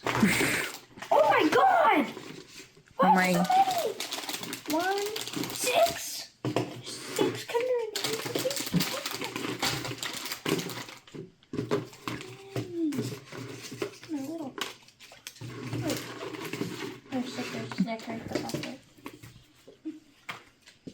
Whoa, get your hiney over here. Thank you, Rick. Okay, hold on. What did you say, Luke? You've done this for years. You've done this for years, so you know what to do and expect. All right. Here we go. Wait, how many eggs do we each have? 50? I think 37. Oh, sweet. Alright, you can start. Whoa. How you go? You both are going on. Okay, well, I guess I can't get video of you both. Check the letters. Kinder eggs. Dude, all that stuff right now. Amazing stuff. Oh, you did all that good stuff. I get you that. Yes, these are mine done like you.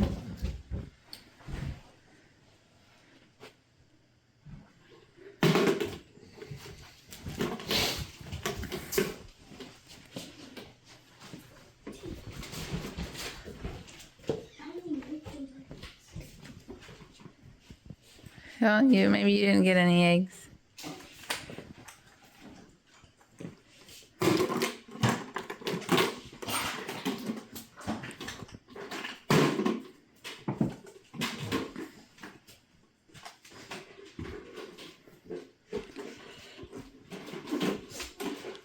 You don't want to try the drawers?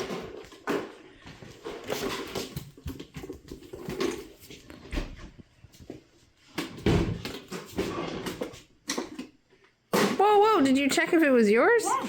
Okay.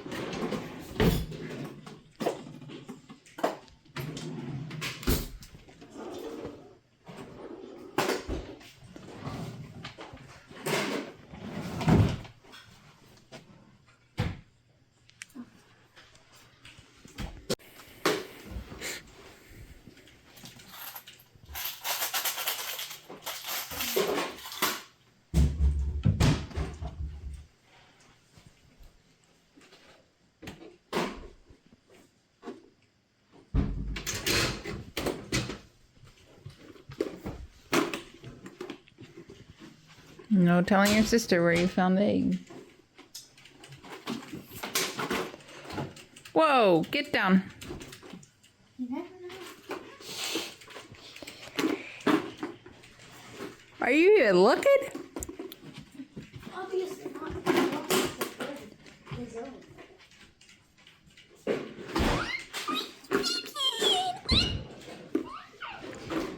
There's none that way. Nope, not you. Your brother.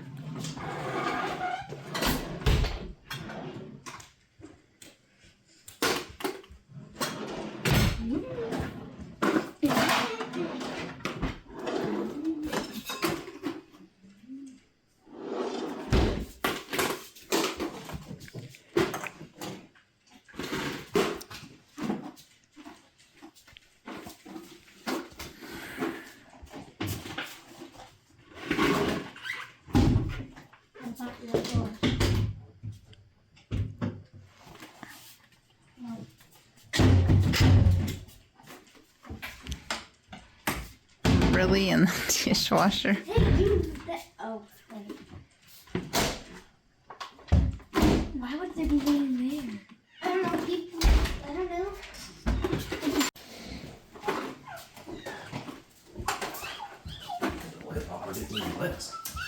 Okay.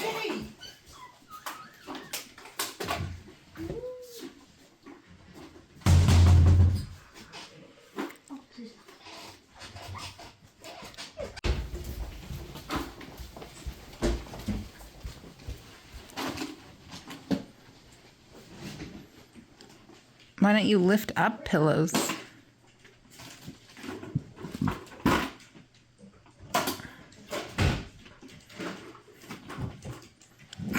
You just covered one by flinging the pillow. Oh, maybe you didn't. I thought you did. Oh, you did.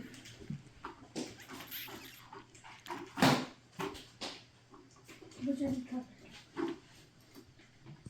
Luke is not one of those.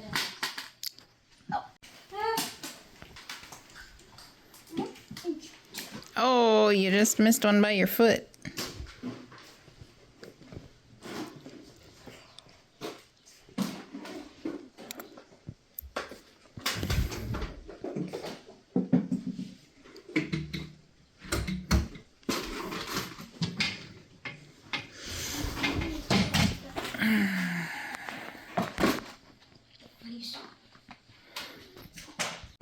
She's looking for eggs. The bunny can hide them in any nook and cranny. Exactly. Oh, wow. Oh, was I hiding? Is it yours? Oh. Yeah. I just sat down. I thought it was Luke's. Oh, wow. Why don't this one shake? Ooh, girl. Oh. Really? Right as he jumps on No, it? he was jumping onto it.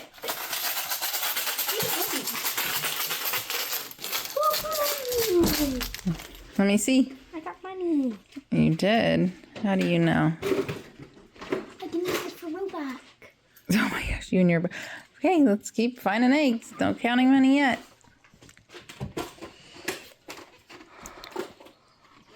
Why would this one... This one has nothing in it.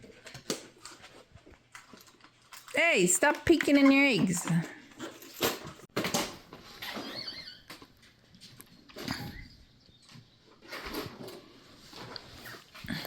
Where's Luke, have you ever checked in the couch? I mean, you guys said you've done this for years. Okay, thank you, Luke. I found so many of your things walked by.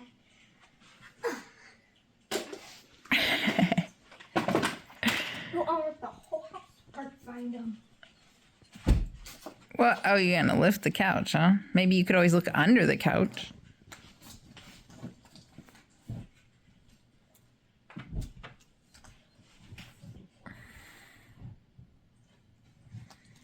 Nope. There's none under the couch? Well, we probably found all those. Oh, you already found those. I didn't look under the couch yet. Have you looked in the couch? Yeah. Outside the couch. Oh. You didn't look there. Wow.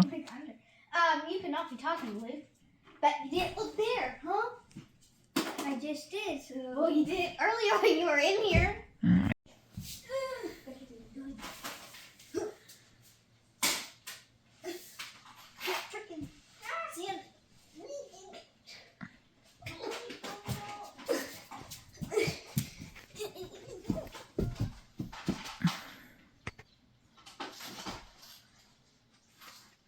Oh, darn it. I thought he said he looked under the couch and there weren't He any. obviously didn't look hard enough. She found a couple of your eggs. See, I told you. Under the couch. No, I'm not telling you. I'm gonna slap you. Oh, wait, what? I don't know. Did you look under the couch? Yeah. Oh, well, you might want to look again. You maybe need some glasses. Dude.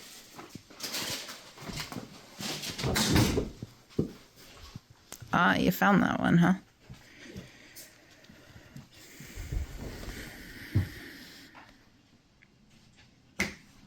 Score! Did you make that? Yeah. Okay, you're lucky you didn't hit the TV. Oh, plastic eggs gonna break the TV. Ow.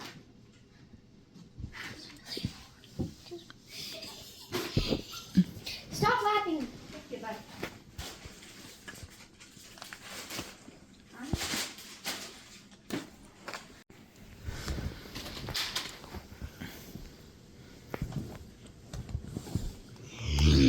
I didn't look when you were doing that. Nope. Hey, what the heck, man? You fucking stuffed that thing. Found it.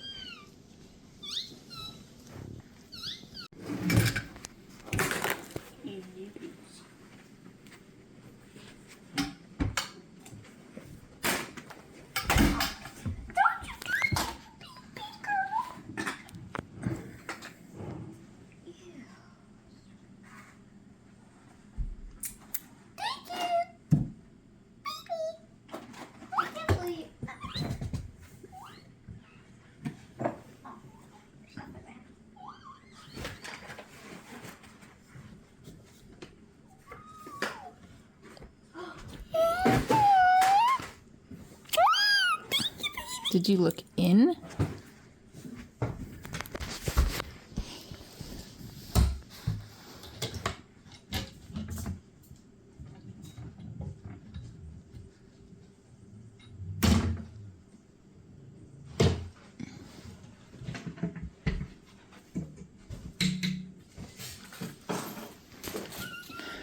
Let me see. Oh, did you find your golden egg?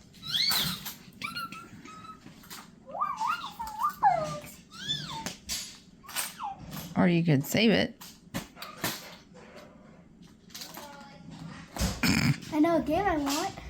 No. It's $10. It's on your computer. How much is it for? Were you supposed to open your eggs yet? How much is it for? You have to figure that out yourself. $1? Yeah. Yay! Hey, cheater. Hey, cheater.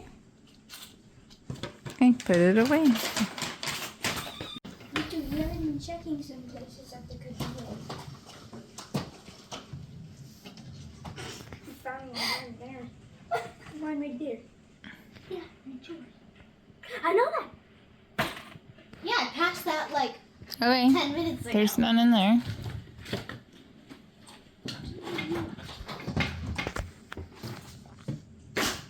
Find another one. Oh, looky, looky, looky. Look who passed this couple minutes ago. Wow. You cannot be happy. There's still one in the, somewhere that you haven't found. I'm gonna bang There's you no up. make you tracking me. Oh, I found my golden egg. Oh, don't be too excited about finding your golden I egg. don't even know where my bag. Hey, hey, hey, close all the things. Oh, if I find her, oh, that's what I did. Find the egg behind the TV.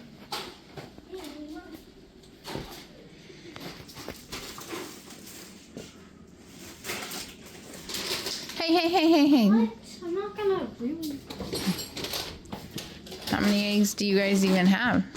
You said 37. Oh, I see another egg from here. I don't know whose it is though.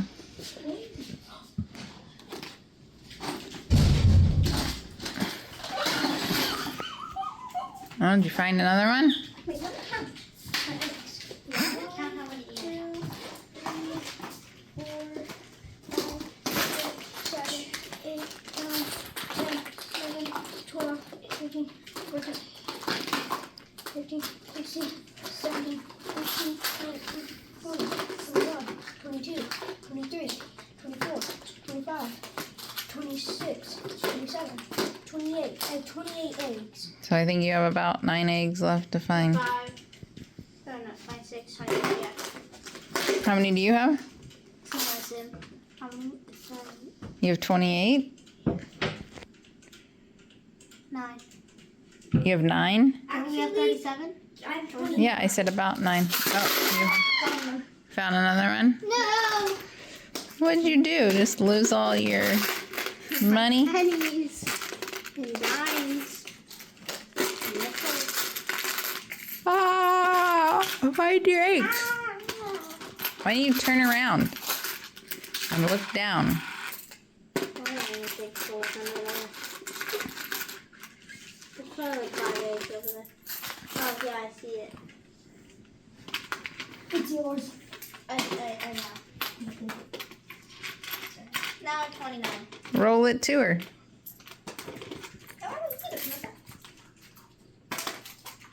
When was the last time? Yeah, I haven't seen this in years. What? Yes. Well, that's not true because the cat. What did you find? Years. See here, yeah, maybe it fell out of the couch when Dad moved it. What was he looking for? No, he found. What'd you find? It's decoy. Really? Yes. Cold. Yeah. Getting warmer. Up. Getting cold. Getting warmer. Getting hot. You're getting mine now. Put that back. Puzzle got smashed under the thing. Oh, I'm not surprised. How many have you found now, Luke? 32. I'm not 30. Pull my drawer out. It's not in a drawer. 31.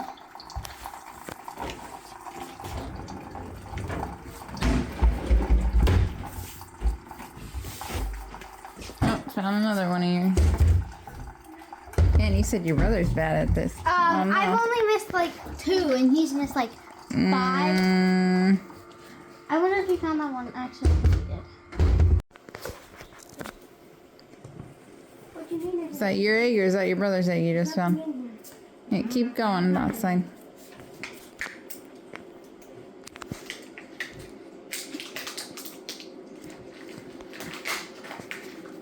Who can find the egg that I just found? Tell me if I'm getting warmer. No, he can't. Oh, your sister's getting warmer. Your sister's gonna smash it. Get down. It's not up there.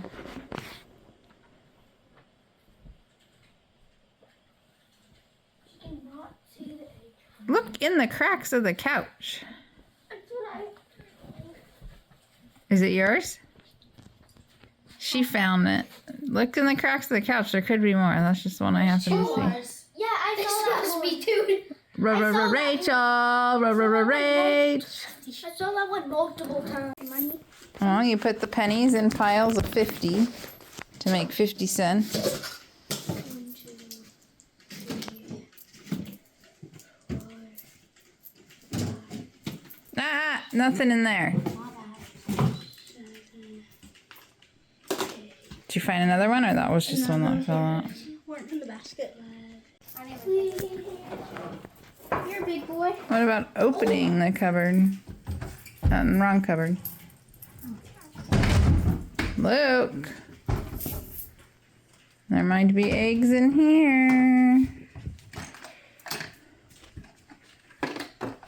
Rachel. Rachel, that's not nice. You cannot be talking. You better go. You better go. You better go. You better go. Hey, you two. I need one more egg. A quarter. This is That is not a quarter. That is a it says nickel. $quarter. Yeah, it's $1. What? That is a quarter. Oh. It says $quarter. Oh, there is a quarter. Yeah, it's $1. It says $quarter. Quarter, nickel. Dime. There you go, Luke. Now you can put them in.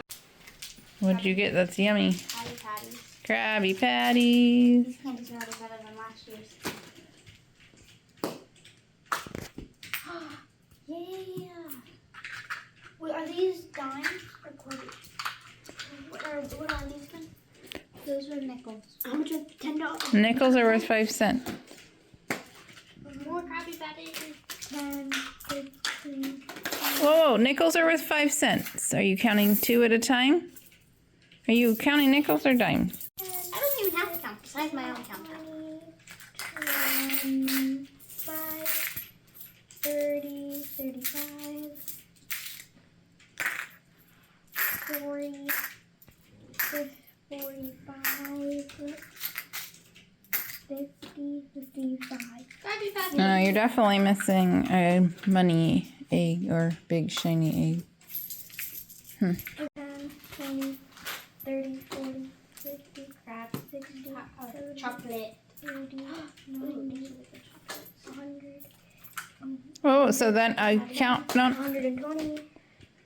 stop, because you don't have enough of those now. 50, 60. I have Cadbury eggs. 90. Those are different. Luke should be, but I'm not. I'm doing like Look at my phone. Please.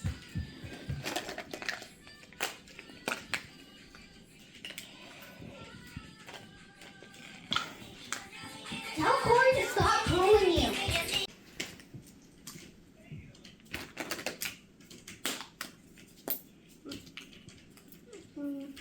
So you got it all I'm organized. gonna eat at Easter. John. Oh, you're gonna eat a Cadbury since somebody else already ate a Cadbury? Supposed to go to Rockland. Those are Kinder Eggs, Mom. Oh, Kinder eggs, whatever. Kinder Eggs, Whopper eggs, and Cadbury eggs. okay. They're 3 different things. I found your other egg. Where was it? I'm not telling you. You're getting warmer. You're getting hotter. I'm hot. Super hot. Ah, don't pull on the TV. Well, there's lots of places it could be hidden within this thing. Ah, cold. Whoop, whoop. Getting warmer. Whoop, getting hotter. Ah, cold. Cold. Cold. There, getting hot. Getting super hot. Ooh. Nah. Oh, super hot. Hey. Can you count this for me? Nope. Yeah, I just don't want to be around loud people. That being the children. There's not an actually. Yeah. Then this morning I did an egg hunt and then I got like little candies. Like one type of candy. They're called Kinder Bueno. And I haven't had them before. My dad tried one and he said they're pretty good because I didn't want to take my Invisalign out again. So I was like, I'll try later. And then I got some money. There you go. And then got like some dollar coins. And I got like in the Easter basket. It was like a blue Easter basket. It had like 3 like little pillow stuffed animal things. They're called squishmallows. It was a bear, a slug, and then an octopus. Wow, the whole family. Yeah, and then there was a Lego set, and then there's like a little zipper pouch, some pens, a marker, and yeah, he just thought. And then we leave on Thursday. Yes. Thursday, and we're probably gonna be there till like Sunday or Monday, probably Monday, because I'm pretty sure our flight is on Monday, because we're not sure if we have AM or PM wave on Sunday. Well, you'll find out when you get there. Yeah. Well, any of it. I'm going to school. I'm not doing anything at school this week. I have nothing at school. We don't have testing till like. School break. Huh? School break, wasn't it? Yeah, today's the last day of break. Right. And then. Okay, we're good. Thought my nose was bleeding there for a second. It does that.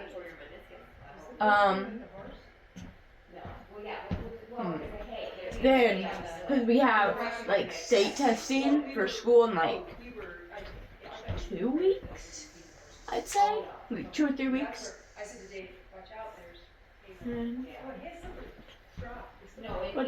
Let's see, what's on the calendar?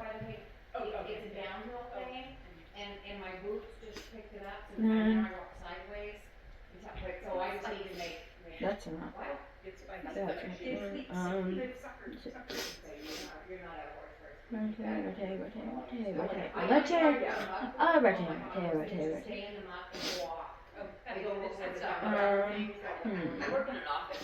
Oh, my tournament's coming up in May for school. My school tournament, which could be at either NU or Bear River. I'm really hoping it's at Bear River.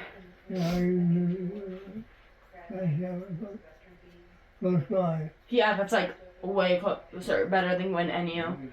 And NU gym is kind of, I don't really like it. The big gym at Bear River is great. I love that gym. That gym is really nice to play in. The small gym is like super slick, and there's no AC or heater in there, and it's just awful. You've got bleachers anyway. Yeah, I got like a bunch of chairs lined up on the side. Yeah. Yeah. It's so slick in there. Like, they need to sweep it more so it's not as slick. But, yeah. Man. Ooh, April. Far Western's coming up. After 2 weeks after. 2 weeks after Washington is Reno. All right. Yes. All real flags. Thousands of real flags in different Yeah, there's a ton of girls. That's like, because I'm pretty sure now that I'm like on a 14th team, we're in like the really big room where there's like 50 games going on at once. So that's like 100 teams plus the reffing teams. So it's gonna be loud. Yeah, it's gonna be really loud. And then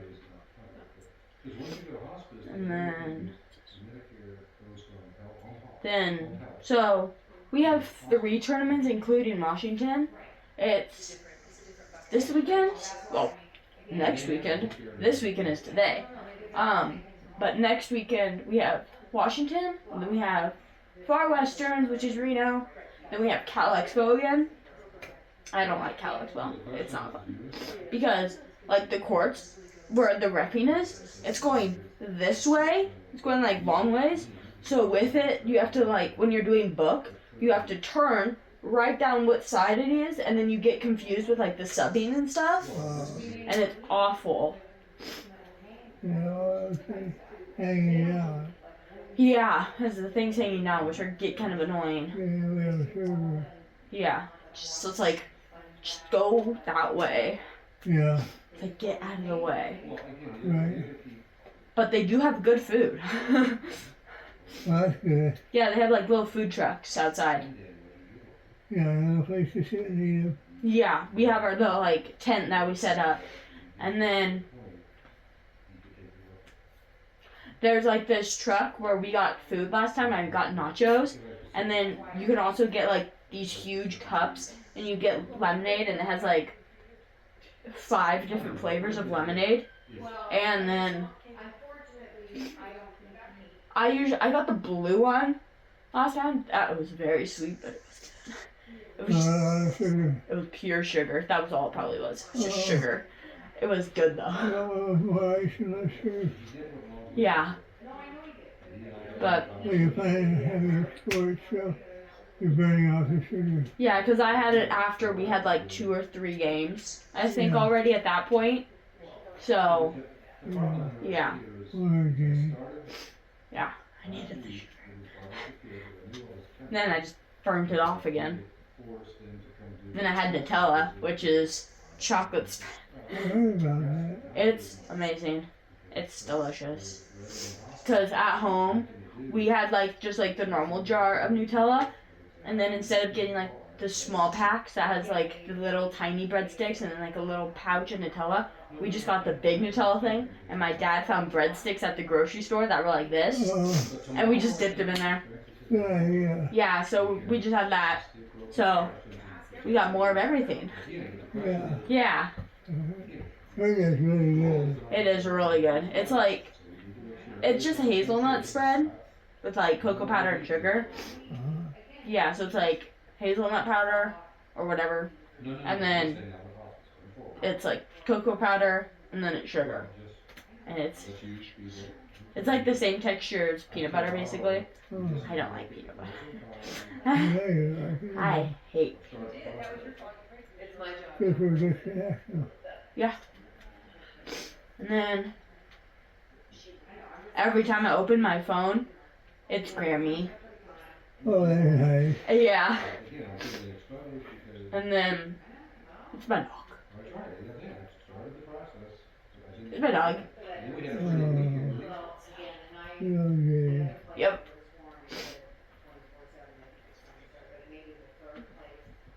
And then my dad got me this cup. It's like with Stitch on it and it says no more caffeine for you, and then Stitch being mad because I love coffee. And it just like is like that. No more caffeine for you. Yeah. Well, she's right. Yeah. You don't need too much caffeine at your age. That's the only thing I really have with caffeine is coffee. But I have decaf coffee. That's my grandma had me decaf. Yeah, that's what I drink. That's okay. Yeah, that's what I make for myself, and then my dad has his own, which is caffeinated. Yeah. Yeah. And then, what else?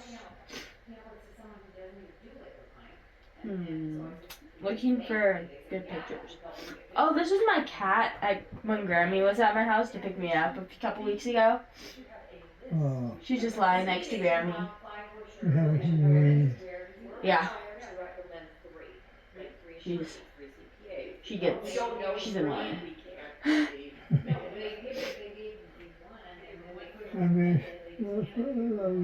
I know. Yeah, she used to try to beat me up to him. So he had to go find stop before I could get into bed. That's Maya. Like, or when I get up for too long to go to the bathroom at night, she crawls over and just lies in my spot, and I get back and I don't see her and I sit on her and she gets mad at me. I'm like, You sat in my spot. And your spot was all warm. Yeah, so then I pick her up, I put her down, I get back in bed, and then she crawls back over and slips under the covers. And then if I touch her by accident, she bites me. She's very mean. That's not good. Yeah, but then, yeah, that's normal. But she usually doesn't bite me as much anymore because I've made her so she doesn't. So I'm like, you're gonna get in trouble. I will kick you out of my room again. Or the day we got back from San Mateo tournament, like the President's Day tournament, so it was like the 3 days. That night, I'm in bed, right? I'm going to bed. And then all of a sudden, she throws up right next to me. It was awful. And then I look and see, I'm like, what's going on? What are you doing, Kat? And then I realize that she threw up. So I turn on the light and I'm like, I get my dad. I'm like, hey, she just threw up on my bed. And then we throw her out of my room. And we have to clean up my bed. I have to take off all my blankets. So then we had to get some from the couch. And then fix that. But she wasn't allowed to sleep in my room for a week. And every night she'd come to my door just pawing and meowing at me. It's like, I'm like, no, I don't trust you. Yeah, it's like, shh, go away. Then after like 10 minutes, she goes to bug my mom. So that's fine.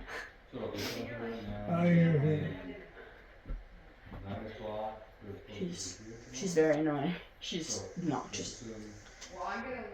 Then when you don't feed her, she just meow, just bugging you. Just like, silence. And then let's see.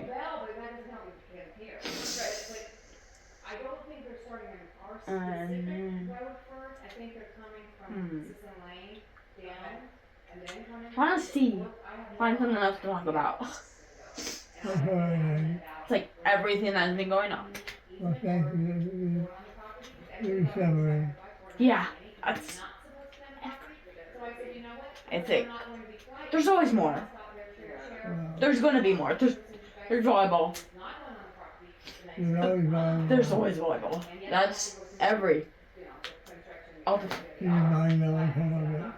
Yeah. It's always volleyball. Will you come and see me anytime? I will. I'll be down here on Tuesday and maybe Wednesday. Probably Wednesday. So Tuesday and Wednesday I'll be down here. Great. So yeah, it's good. I don't know what's going on with that. Probably volleyball. I don't know. Remember I said, what will be. Yep. You gotta go with the flow. Yep, just go with the flow. Will you take care of yourself? I will, you too. Yeah, you want to see me? Tuesday. Tuesday.